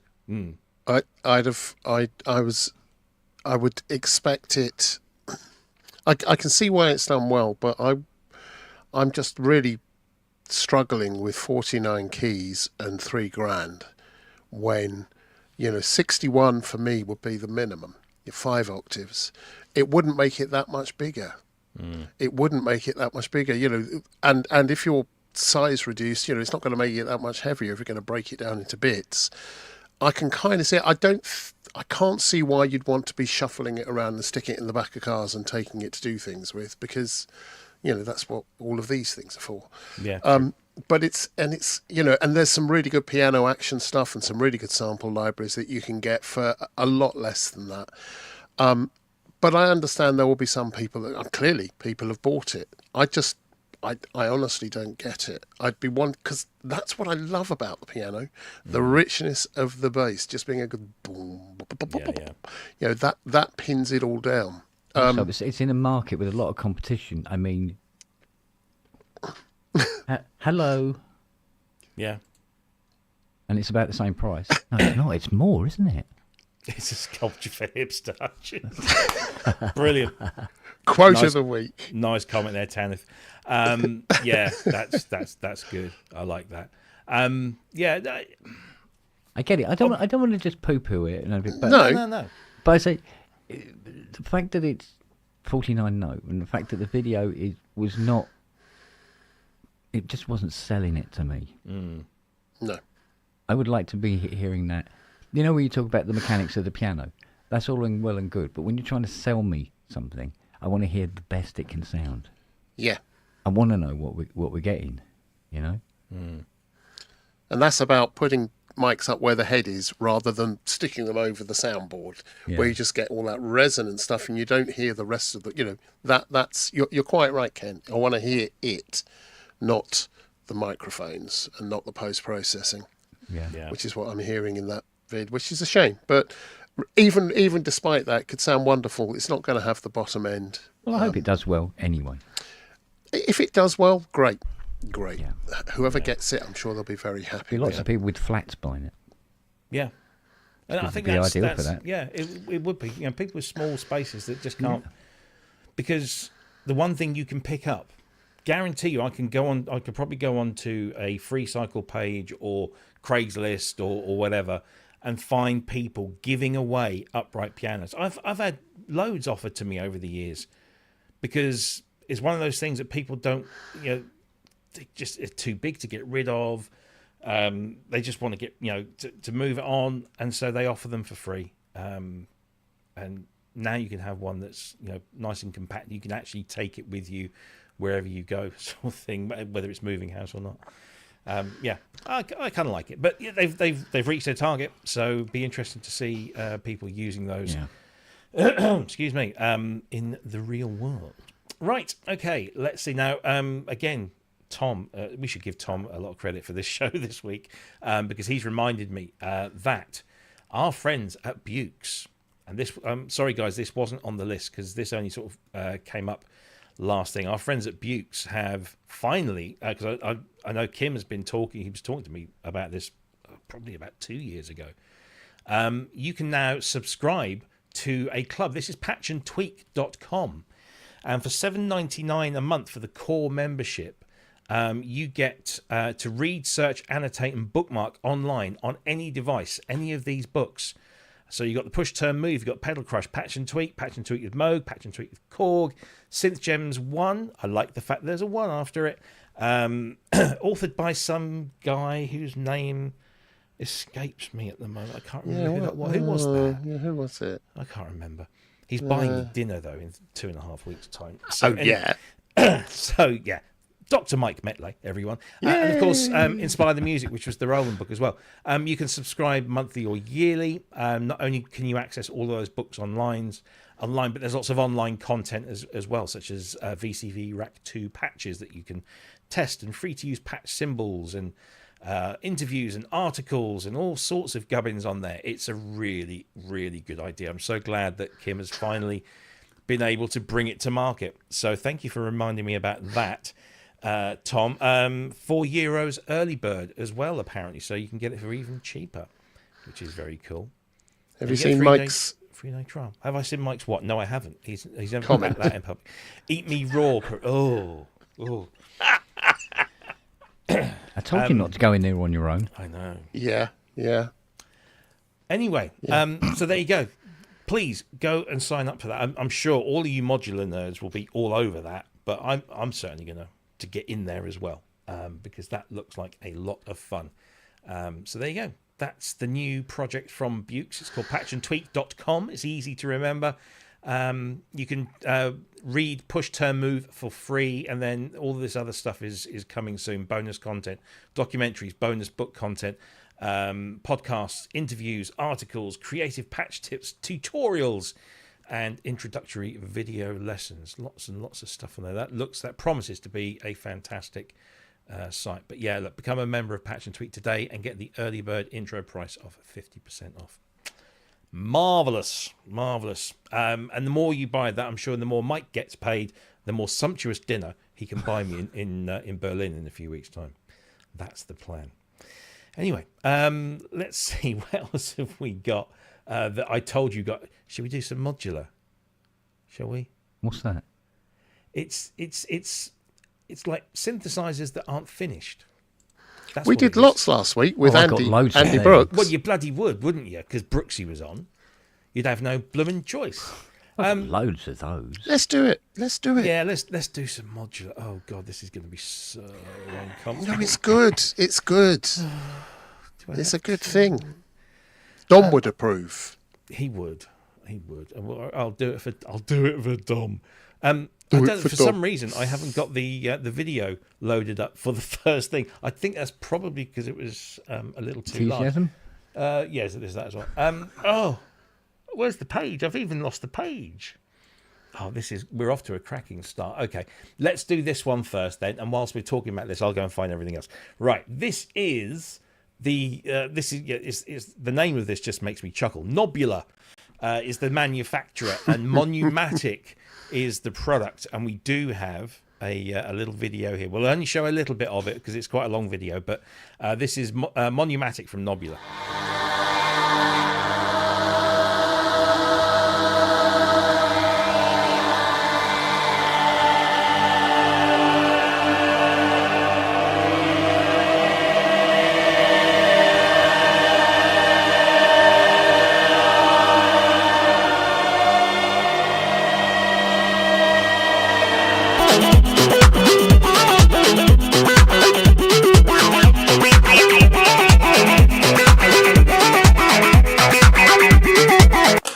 Hello, Jason. Anyway, and that's where it kind of gets a little bit boring because the guy's talking about it. But and I say boring, I mean, it's not musical, and I'm trying really digging myself into a hole here. So yeah, this is Modular, Monuumatic, 345 quid, and honestly, I had to write. They forced me to write about this. But looking on paper, this seems like a really powerful little module. 12 HP. That's 12. Is it? It means the unit's the size of 12 HP sauce bottles. Is that right? I have no idea. I could Something never like that. work out what a HP was. No. I know. I'm doing this it to a pencil wine or something? Yeah, something like this. Something. Yeah. Yeah. Yeah. Didn't Roxy Music do a song called? No. Anyway. So it's an 8-voice synthesizer and a monophonic synthesizer all in one in this tiny little module, and it achieves this because it's virtual analog. So obviously, if this was full-blown analog, it would be the size of a proper synthesizer. But this is virtual analog, and it includes virtual analog algorithms that include a Roland Supersaw, Polymoog Vox Humana, Casio Phase Distortion, Selena String Synth, percussive drawbar organs, noisy cassette strings, PWM, asymmetric sync saw, and sync square. It's got 6 powerful filters in there as well. Low pass, dual peak, phase shifter, high pass, lots of stuff going on there. It really is an incredibly powerful and capable module that is MIDI and CV and all that kind of gubbins as well.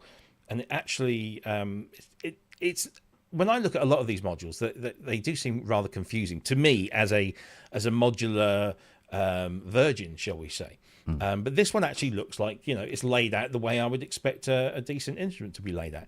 Quite like this. Did you guys get a chance to have a listen to this, or have you got any thoughts on this? Save me from myself here. Yeah. No, I was just enjoying watching you drown. Yeah, thank you. Yeah.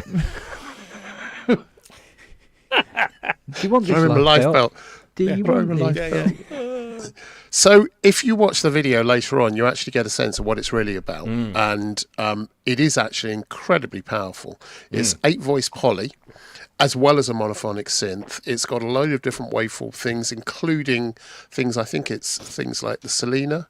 Yeah, and Casio a Roland double sawtooth, all sorts of different things.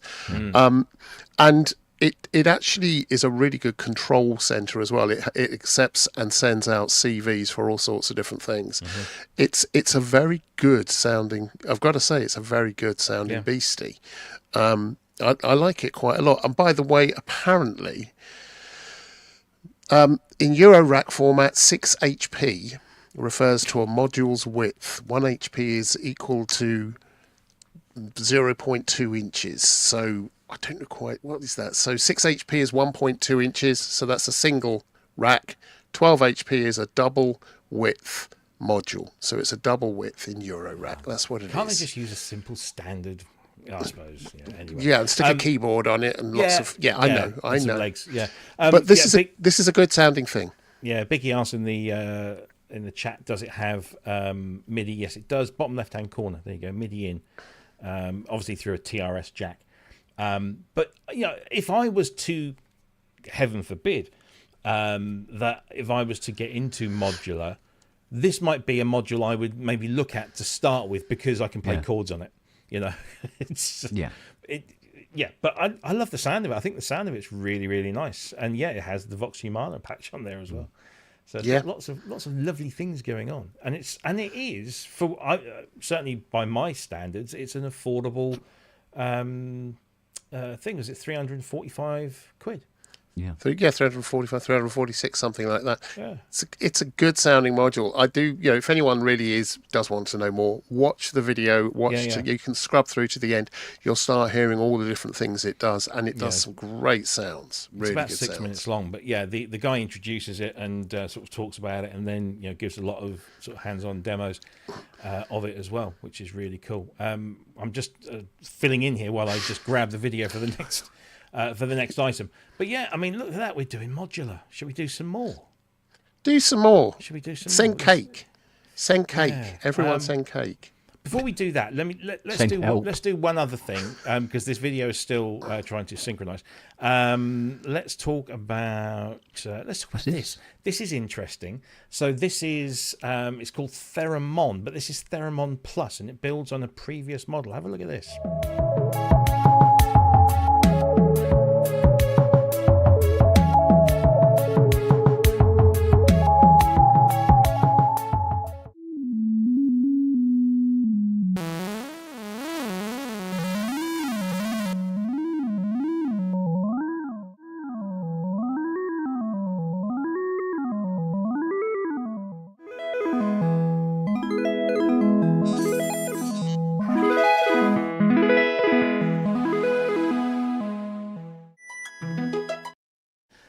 So it's quantized. Yes, finally. It's a quantized theremin. You set the scale and the key, and then you can wave your hands in the air like you just don't care, and maintain pitch and be in tune.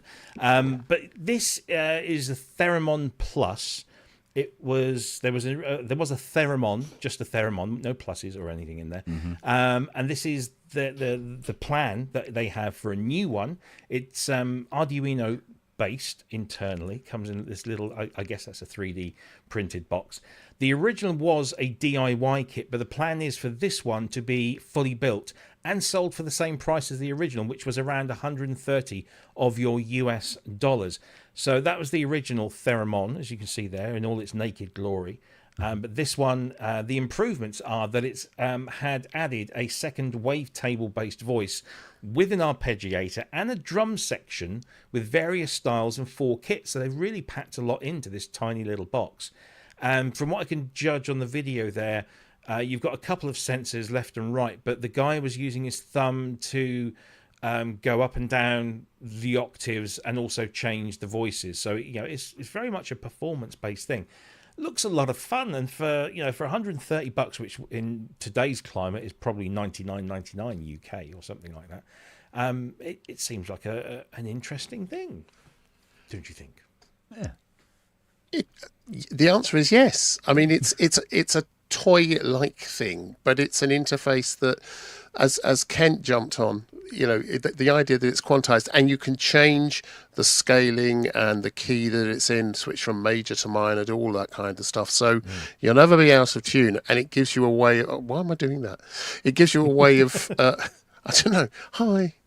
It gives you a way of actually turning out something musically useful. And again, if you watch the video through, you'll see the way he's controlling it. There's a lot more control than I was expecting on this. For $130 or around, it's quantized. It's exactly what it is, quantized DB. And as Mike Hunter says, the Moog Theremin has quantization. So it's not exactly a new thing, but for I know the quantized thing isn't. It's just it's nice that when something does come out, it is quantized, because the original Theremin thing is a nightmare to play.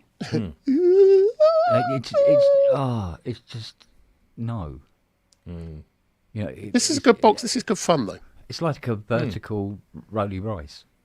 Yeah, it's nice. I like it. I like these little things, these little projects that run off these tiny little little boards. Very nice. But yeah, there you go. That's the Theremin Plus from groovesizer.com. I don't know if any of our admins have been on the ball, but I've posted a link in the chat. So it's groovesizer.com. At the moment, they are not available to buy. This is in like prototype stage, but they plan to do it on a Kickstarter. And if you go to groovesizer.com, there is a little question underneath that article that says, would you support a Theremin Plus Kickstarter campaign? Yes, no, or maybe if, and then there's a free text field that you can fill in. So if you have any sort of preferences, you can inform them of it there. But do go along if you think that that's something you would like. Go and check them out. Okay, let's talk about something else that's modular. Go on. I heard a breath intake there. Yeah, no, I was just wondering if, as a controller, would it have MIDI out, and therefore could you use that as a controller? A bit like Roly have done with their controller. Is there a way of just using this to add control to something you're already working? Because that would give you the D-beam on this or anything else for that matter. It's just a thought. There doesn't seem to be any MIDI mentioned. Oh, hang on, no. The original says is a digital theremin style instrument and MIDI controller. So one would assume that the Plus will have that as well.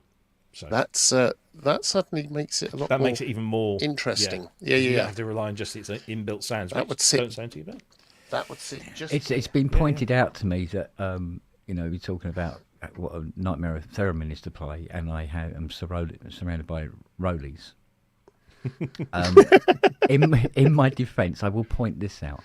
In the dashboard, you can quantize the keyboard, and you can reduce the amount of quantize it has as you get more used to using it. Whereas a theremin, you're on your own. Off you go. True.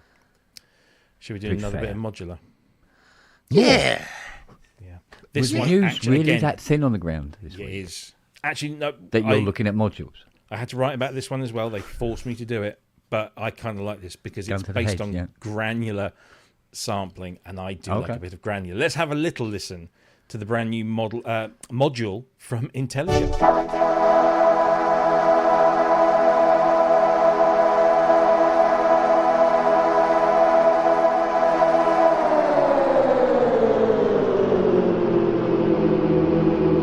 Welcome to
Anyway, that video goes on for about another 6 minutes. So if you want more, go and check that out. But I love granular sampling, and I love the stuff that you can do with this. But the stuff that they were doing there with the female voice was just adorable. Love that a lot.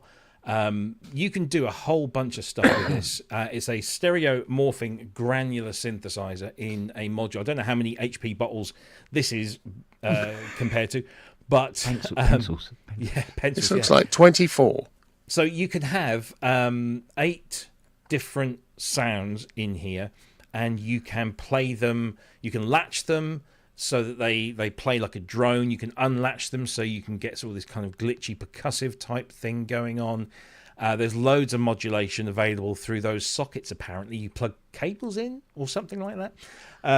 There's also lots of different shaping and modulation on board, and you've got this lovely crossfader in there, which is basically a scene morphing tool. So you can have 2 different sounds, and you can morph between them, and it does sound incredibly nice. I mean, it's obviously nothing that we maybe haven't heard before.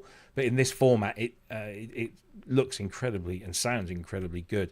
You get a micro SD card slot to bring in your own samples into there. Projects and presets allow you to save, load, and organize different sets of samples. 48K 24-bit stereo input and output with 32-bit floating point internal processing. 8 sounds available at once. Morph between them. You've got 13 dedicated granular parameters. Clock sync. You've got that lovely blur reverb in there, which sounded really, really nice. And just lots of different ways of manipulating those sounds. I love what people do with this stuff. I don't necessarily do a huge amount of it myself, but I do appreciate a good granular sample. So there you go. Now, unfortunately, this is completely out of stock. I don't know why, whether they just had a massive rush on them. It's $479, so I guess that makes it about, I don't know, today's about $450. Maybe around that, and again, I don't think that's a terribly overpriced module. I'm sure there's lots of people having a go in the chat, but yeah, I like this. I like this a lot. Doesn't persuade me, but I kind of like the sound of this. Ken, are you into your granules that aren't Bisto? I don't really know, to be honest. I did like the sounds it was making. That is definitely for sure. But I think people are more worried about the fact that you're talking about Eurorack modules, so they're all convinced that the universe is about to explode or something. Yes, yeah, it does appear something has gone wrong somewhere. Yeah. No, I tell you, it's an act of desperation. There's not a lot of news. I didn't have much choice. I was forced. You can't do a 2-hour PSN show. Go, I stubbed my foot today. I know. Yeah. Ow. Yeah, exactly. I mean, I tried to persuade Dom to stay on to the whole, but no, he couldn't do it. Damn, I've got to fall back on Eurorack. I know. But no, I do a I like column. it sounded lovely. Yeah, we have a column on Gear News that we all take turns on. It's like a little bit of a round robin. And it was my turn this week to do the Synth Journal, which is what we call it. And it's where we put the smaller bits of news, maybe filter through. And I'm looking through and I'm going, right, so I've got multigrain, I've got the Modular module and a couple of other bits. I'm thinking, where's the good stuff? I'm going to have to write about this. So Can I ask, is this the Gear News equivalent of a squaddy being given a toothbrush to go and clean the toilet block? That kind of thing. Yeah. Mind you, or brush his teeth with that said toothbrush. Let's be honest here. Eurorack has gathered so much traction. Over the last few years. I'm sorry, Robbie, but you can't ignore it anymore. Oh, I don't ignore it. It honestly, I think some of the stuff that these modules do is incredibly good, and some of the music that is made with them is incredibly good. It just doesn't appeal to this, to you up here, to my MO. It doesn't appeal. So can I talk about this module? Go for it. We've got plenty of time. We've only got a couple more things. Yeah. One of us is going to have to strip at this rate. Yeah. Then so here's the thing. I wasn't thinking you. Yeah, that is. You haven't got a wide enough lens. Victorian Lego figure. It'll never go away. I'm sorry, it'll never go away. Victorian Lego figure. The thing is, granular synthesis has been something that's been around for a long while, and personally, I have yet to find any interface that I have found creatively useful and intriguing enough to make me want to explore it further. I've used granular, I've played around with it, but nothing's quite grabbed me. There's been lots of things that have promised all sorts of stuff. There was a video I remember of two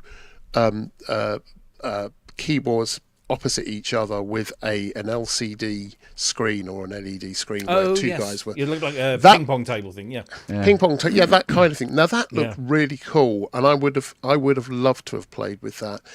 These things, I can see how for a modular synth guy, for a Eurorack guy, or gal, pardon me, this could be something really, really useful, but it just doesn't really speak to me. I'm still waiting for an interface that makes some sort of sense to me as a synthesist, to be able to play with it in ways that make sense and that is, that's a little more predictable. So you know, I'm sure it's a good thing. I'm sure it's a good thing, but I love the sound of it. Intellijel, everything I've ever seen or heard of those is very impressive. They're a very well respected brand, and like you say, you know, that table. I mean, Wagyu mentioned it in the chat. The Tasty Chips GR Mega, which is like a desktop unit that does granular and does it incredibly well with a big kind of, you know, crossfader thing going on as well. It's, for me, that is much more accessible because it's big, and this is just a little small. It's another one of the reasons I'm not a massive fan of Eurorack, because there's lots of tiny but if you're things. already in that world and you know Absolutely. used to working at that scale, then Absolutely. I'm sure it makes perfect sense. And I know lots of modular guys. I know Andy Brooks will get probably very excited about this. It's a, you know, I'm sure it's a good thing. Doesn't really do it for me. No, but there you go. It's a good thing, and I'm sure the modular crowd will lap it up. Andrew once it's back in stock. Brooks. I know. I know. I thought they were called Nurleys, not Numpties. Or am I thinking of something different now? Andy, I'm trying, mate. I'm trying. Yeah, very. Anyway, let's move on to something else. This we only have a video for, unless they've updated their website in the last couple of hours.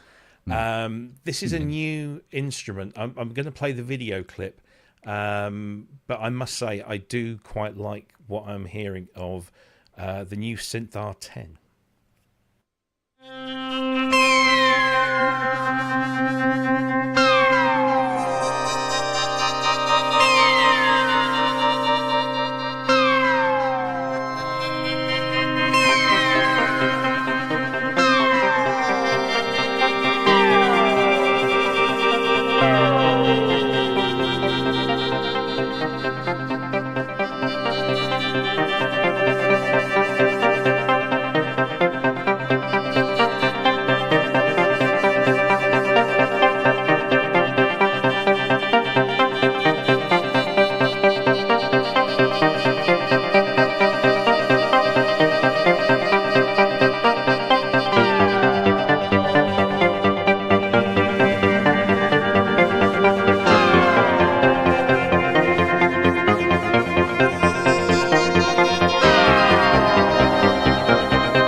So that's there's plenty more minutes of that video if you want to go and check it out. But that's all that I was able to find about this synthesizer. They've got the R3 and the R4. This is now the R10, and it sounds really, really nice. Now I know that there was a bit of multi-tracking going on there, but I'm guessing, given that the names of their modules is generally based about the number of oscillators or voices, that this is probably going to be like a 10-voice unit, but it sounded really, really nice.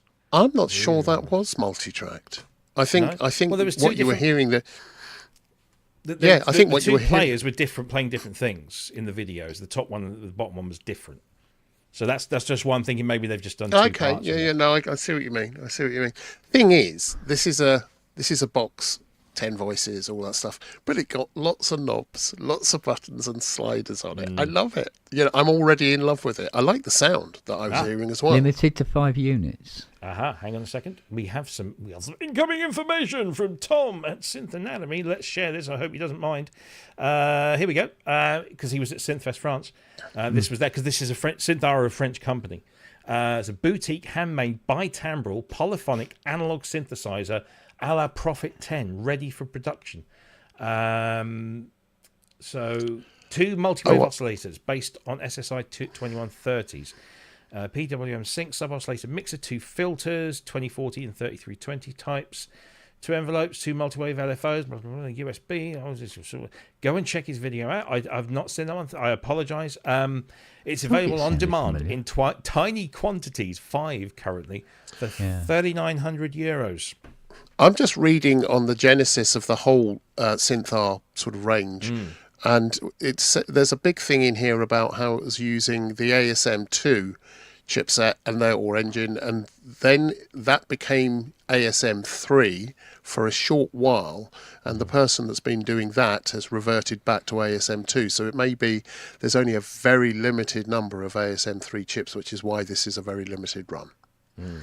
That's what occurs to me. But I mean, look at it. It looks gorgeous. Yeah, I like that. It really does. Tom, did you obviously spoke to the guy? Do you think he'll be at Superbooth? Because I will check this out.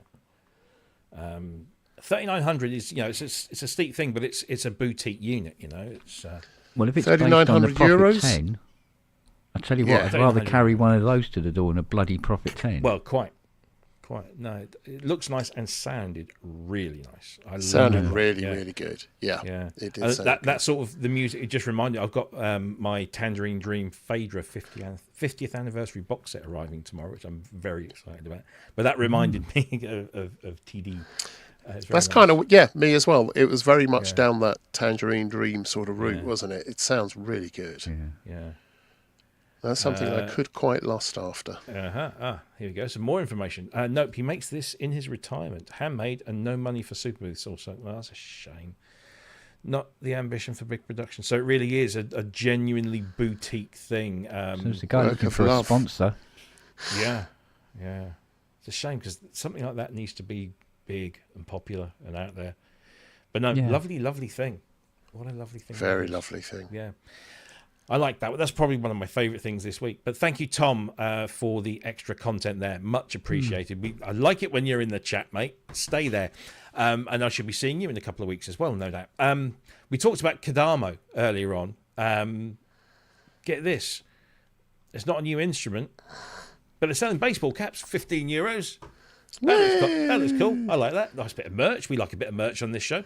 15. So you go to kadamo.org and you can check out the baseball caps as well as the amazing Mask One. And did you know St. Vincent is an owner and user of the Mask One? She really likes that. And I really like her. I think she's amazing. I do love that synth. I And really of course, the Essence FM, which I look at literally every day. It's right here in front of me. It's a beautiful instrument. And hopefully, I don't think it's out yet. No, there's a new firmware coming with the built-in sequencer. Did you get to see that, Tom? Did you get to see the built-in sequencer in the new Essence FM firmware? Tell me if you did, because I want to know how good or not that is. But very nice indeed. Somebody mentioned in the chat, it was Matt Bostic 247, the Behringer Wave firmware update. Yeah, that got a firmware update this week. And added two very important things. Number one, it fixed the problem with the envelopes. Now, I believe that the original PPG had exponential envelopes. The Wave came with linear. Now you can have the choice of either linear or exponential. And the third option as well. So you've got three different... So they've added that. But the one that really, really impressed me, kept me happy, was the support for long transients, because the early PPG waves had this kind of short transient with a tiny little sample that you can mess around with. With the 2.3 in the wave term, you could have long transients, so longer samples that you could then mess around with. And one of my favourite PPG wave sounds is T400 Cathedral Choir, used across propaganda, used it on a lot of their stuff. It's a beautiful, it doesn't really sound like a cathedral choir, but it's got that thing. When you put it in the Behringer Wave initially, because it only could do 128 samples, it was because it was just looping this tiny little piece. Now it supports it, so you can do the whole cathedral choir thing on that free update. That was very cool. Wow. So it's nice to see. Wasn't there some other firmware updates? Oh, of course, this got a firmware update finally. Because there was a bit of a little controversy. Somebody at Arturia pushed a button about a month and a half ago, a little bit too soon, and released a firmware that wasn't quite ready and caused a lot of problems. But unfortunately, a whole bunch of people, me included, went and downloaded and installed it. But luckily, there is a way of bringing it all back. So that's not it wasn't a massive problem, but it was a problem. Anyway, 1.4.4. Well, at least it didn't damage it. No, exactly. Roland. Yeah. So 1.4.4 is now released, and this thing now supports Pigment 6 and Minifreak V3 plugin as well. So you get all of that compatibility now built in. It's now. I was messing around with a little drum loop thing on Pigments on this earlier, and then laying it up with some Lindrum as well. It's very cool. Really like that. So yeah, if you've got an Astrolab 1.4.4. is available now. So all you've got to do is update the Analog Lab application, and then you can update Astrolab from Analog Lab. If that makes sense. So it's a brilliant. And thing. here's some other news. Sold out at 13 grand. Yeah. It was always going to be a limited run, and I think it was pretty much kind of a named. Yeah. You had to be a name to grab one. Yeah. Thank goodness for our friends at Cherry and elsewhere. Yeah. Well, my hope. I mean, yes, the Cherry Audio Still one saves is a string great. set with tits. Yeah. My hope is that Core put that out into the legacy collection in software. That would be good. That would be nice. But like I said, Cherry Audio are already there, really, and also is Full Bucket Music. So. Anyway, so we are scraping the barrel of news. Not that it's not newsworthy. There was this. Our friend Robert. Talk slower. Our Robert Fat Dusk Hetch made me aware of this. Let me play the video, or at least the first part of the video.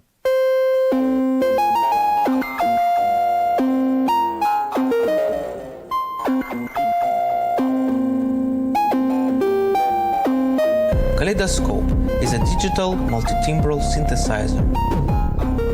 Kaleidoscope has the capabilities of subtractive, additive, physical modeling, and FM synthesis.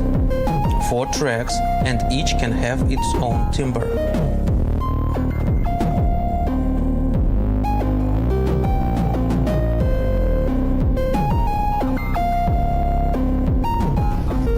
Kaleidoscope has a built-in generative sequencer that creates patterns through feedback and trigger exchange between envelopes. Patterns can be extremely simple, consisting of 1 or 2 steps. Or they can have no period at all, slipping into completely chaotic and unpredictable behavior.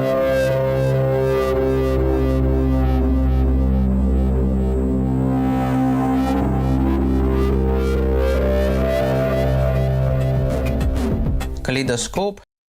So this is Kaleidoscope from Vadim Minkin, who used to work for Soma. And this is their first project outside of that. It's called Kaleidoscope. It's a compact 4-track digital multi-timbral synthesizer for creating generative music. When I first saw this, I thought, oh, this looks too small. That screen's way too small. But actually seeing it being used, it's quite a clever little thing, this. I know, again, you guys probably haven't had much of a chance to acquaint yourself with it. Neither have I, to be honest. But Robert made me aware of this, so I thought I will give it a shout, seeing as we are low on the news front.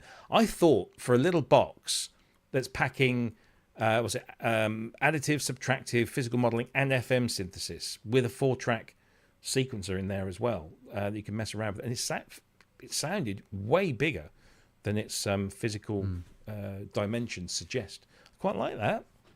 What do you reckon? Ken? Not for me. Not really my neck of the woods at all. But it looks pretty clever. I must admit. But unfortunately, there's no. Oh, 600 euros. I was going to say there wasn't a price, but there is a price. 600 euros. Really. So really. I did watch the video, and it took a while before it got to something that was musically significant. Again, it's the curse of the video for musical or for gear like this.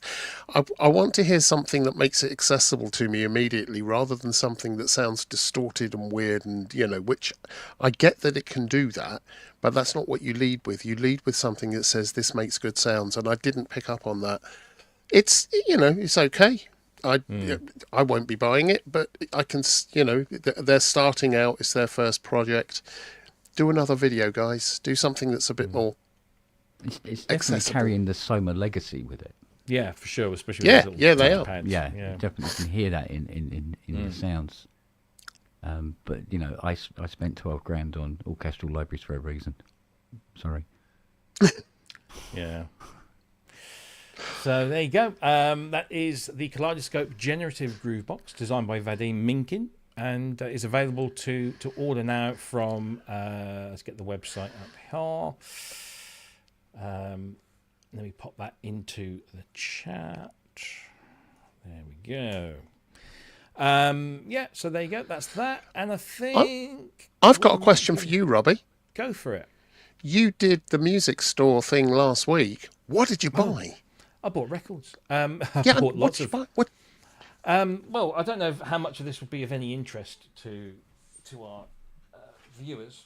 Although I did go to a little craft shop in Dedham, which is this lovely little village in the middle of Dedham Vale in Essex.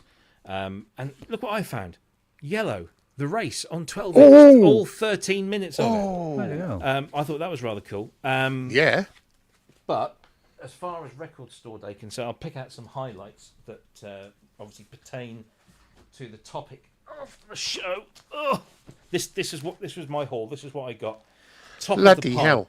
Top of the pile. Judge me, I don't care. Starship, We Built This City, 12-inch picture disc. Oh my God. Brilliant. Peter Gabriel's OVO album. There was Aha demos in there. There was The Cure, David Bowie, Dead or Alive, some Dead or Alive picture discs with the lovely Pete Burns on the back. Which David Bowie did you get? It was a 2003 live concert, which was basically the reality era. So it's a double album. This one, I know that people in this group will probably appreciate. Specifically, Kissing the Machine, who was a big OMD fan. The Peel Sessions. 14, 15 tracks on there. There was Propaganda, P Machinery. That was there. Thompson Twins, Into the Gap Live, back from 84. There was a New Art of Noise, 12-inch as well. So, are any of these going to feature in your synth inspirations? Well, no, because these are fairly modern acquisitions. This one was quite cool. Holly Johnson's remix album, Hallelujah, pressed on, and I quote, golden shower yellow vinyl. How apt. Only Holly. Only Holly. So there you go. That's some of what. But yeah, it was one of those. I wasn't feeling it this year, and I got there, and it just slowly kind of. Yeah, it's okay. And I didn't spend a huge amount of money this year, which was nice. And some good friends made some nice conversations, and got home, went straight to bed for a few hours, and felt, honestly, it takes me a longer each year to recover because I'm old. But anyway, so there you go. That's what I got. But enough of that. We are back next week with Cherry Audio. Real urine in Cherry Audio, mate. Yeah, it smelt a bit. Don't forget, we've got new merch. Here is an example. So, party like it's 1984 with the T-shirt, the mug, and the hoodie in those designs, and lots of other things as well. So go to our merch store for that. We've got Cherry Audio on next week with the new instrument. Oh, I said its name there. The Thing. It's so difficult. But yes, they've got something new to talk about. So you'll find out about it on Tuesday, and then we'll talk to them about it on Friday as we normally do. And then we've got Matteo from Florencen the week after that, and then the week after that it's Super Booth. So it's coming quick and fast. It's coming quick. It's coming fast. Frankie says, "Don't urinate in this mug." It's a nice mug though. It's nice and big. Get a nice big coffee. Marky approves of your choices. Yeah. Look at that. Yeah, there you go. I agree. Great choices. Well, you can't go wrong with Yellow and Propaganda, to be honest. No. And OVO as well. Yeah. That's first time on cracker. vinyl. Yeah, first time on vinyl. Yeah. So all good stuff. Anyway, anything much on your radars, gentlemen, this coming week, or is it a nice Easter break for you all? Easter break. That'd be the.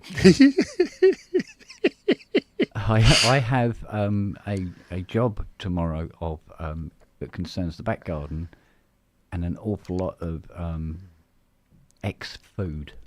Oh, okay. An awful lot of it. Yeah, and not in a very. It doesn't come in a pleasant package. Okay. And there's a lot of cables that got to get sorted out, and there is. Don't confuse the two, Ken. Do you know what? I've been known to, but I've drawn up a plan so that doesn't happen again. and there's a few other bits and pieces that got to get done. So yeah, generally stuff. Okay. But it's quite busy as the word break doesn't enter it into it Okay, anywhere. fair. Yeah. How about you, Okay. Mr. Longhurst? I'm going to be having lunch on Sunday with course. Steve the Borsted and his family at a Nice. local pub, which is where Laurie Lee used to go. It's one of my, when I do go to the pub, it's where I go. It's called the Woolpacking Slad, and we're going to have a lovely nosh, and it'll be really good to catch up with him in person. I'll probably wear all of this kit Do so. and get some photographs, and we'll Yeah. get them up on the ones we can Nice. up on the PSA thing. What about yourself? Got anything planned? I've dismantled the Roland TD 716 drum kit, which has now gone back to Swansea. Nice. But Swansea. they left me the new VQD 106 drum kit, so I shall be assembling that this weekend and beginning to test and see how very quiet it's supposed to be. So that's me. Yeah, and then just the normal sort of That's something you things that don't we do on expect from a drum bank kit, holiday. though, isn't it? Being very quiet. I know. Yeah. I know. That's Okay. yeah, indeed. What else? I think that's about it. Lots of writing. I need to get a whole bunch of writing done before next, because next week is quite busy with some new releases and bits and bobs. So get all that stuff out of the way and just chill basically as much as I can. Don't forget, there's lots of other brilliant content online coming up over the next few days. Don't forget, you got Andy Synchrotron doing his stuff at 10 a.m. UK time tomorrow. You've got Ramsey at 2 p.m. UK time, because we've shifted our clocks, but they don't, so it's now 2 p.m. So you've got Ramsey in the afternoon. Then you've got Symptoms of Reality, who I believe are in the middle of rebuilding their studio and doing It looks that like a doctor's live office online. now. Yeah, it's terrible.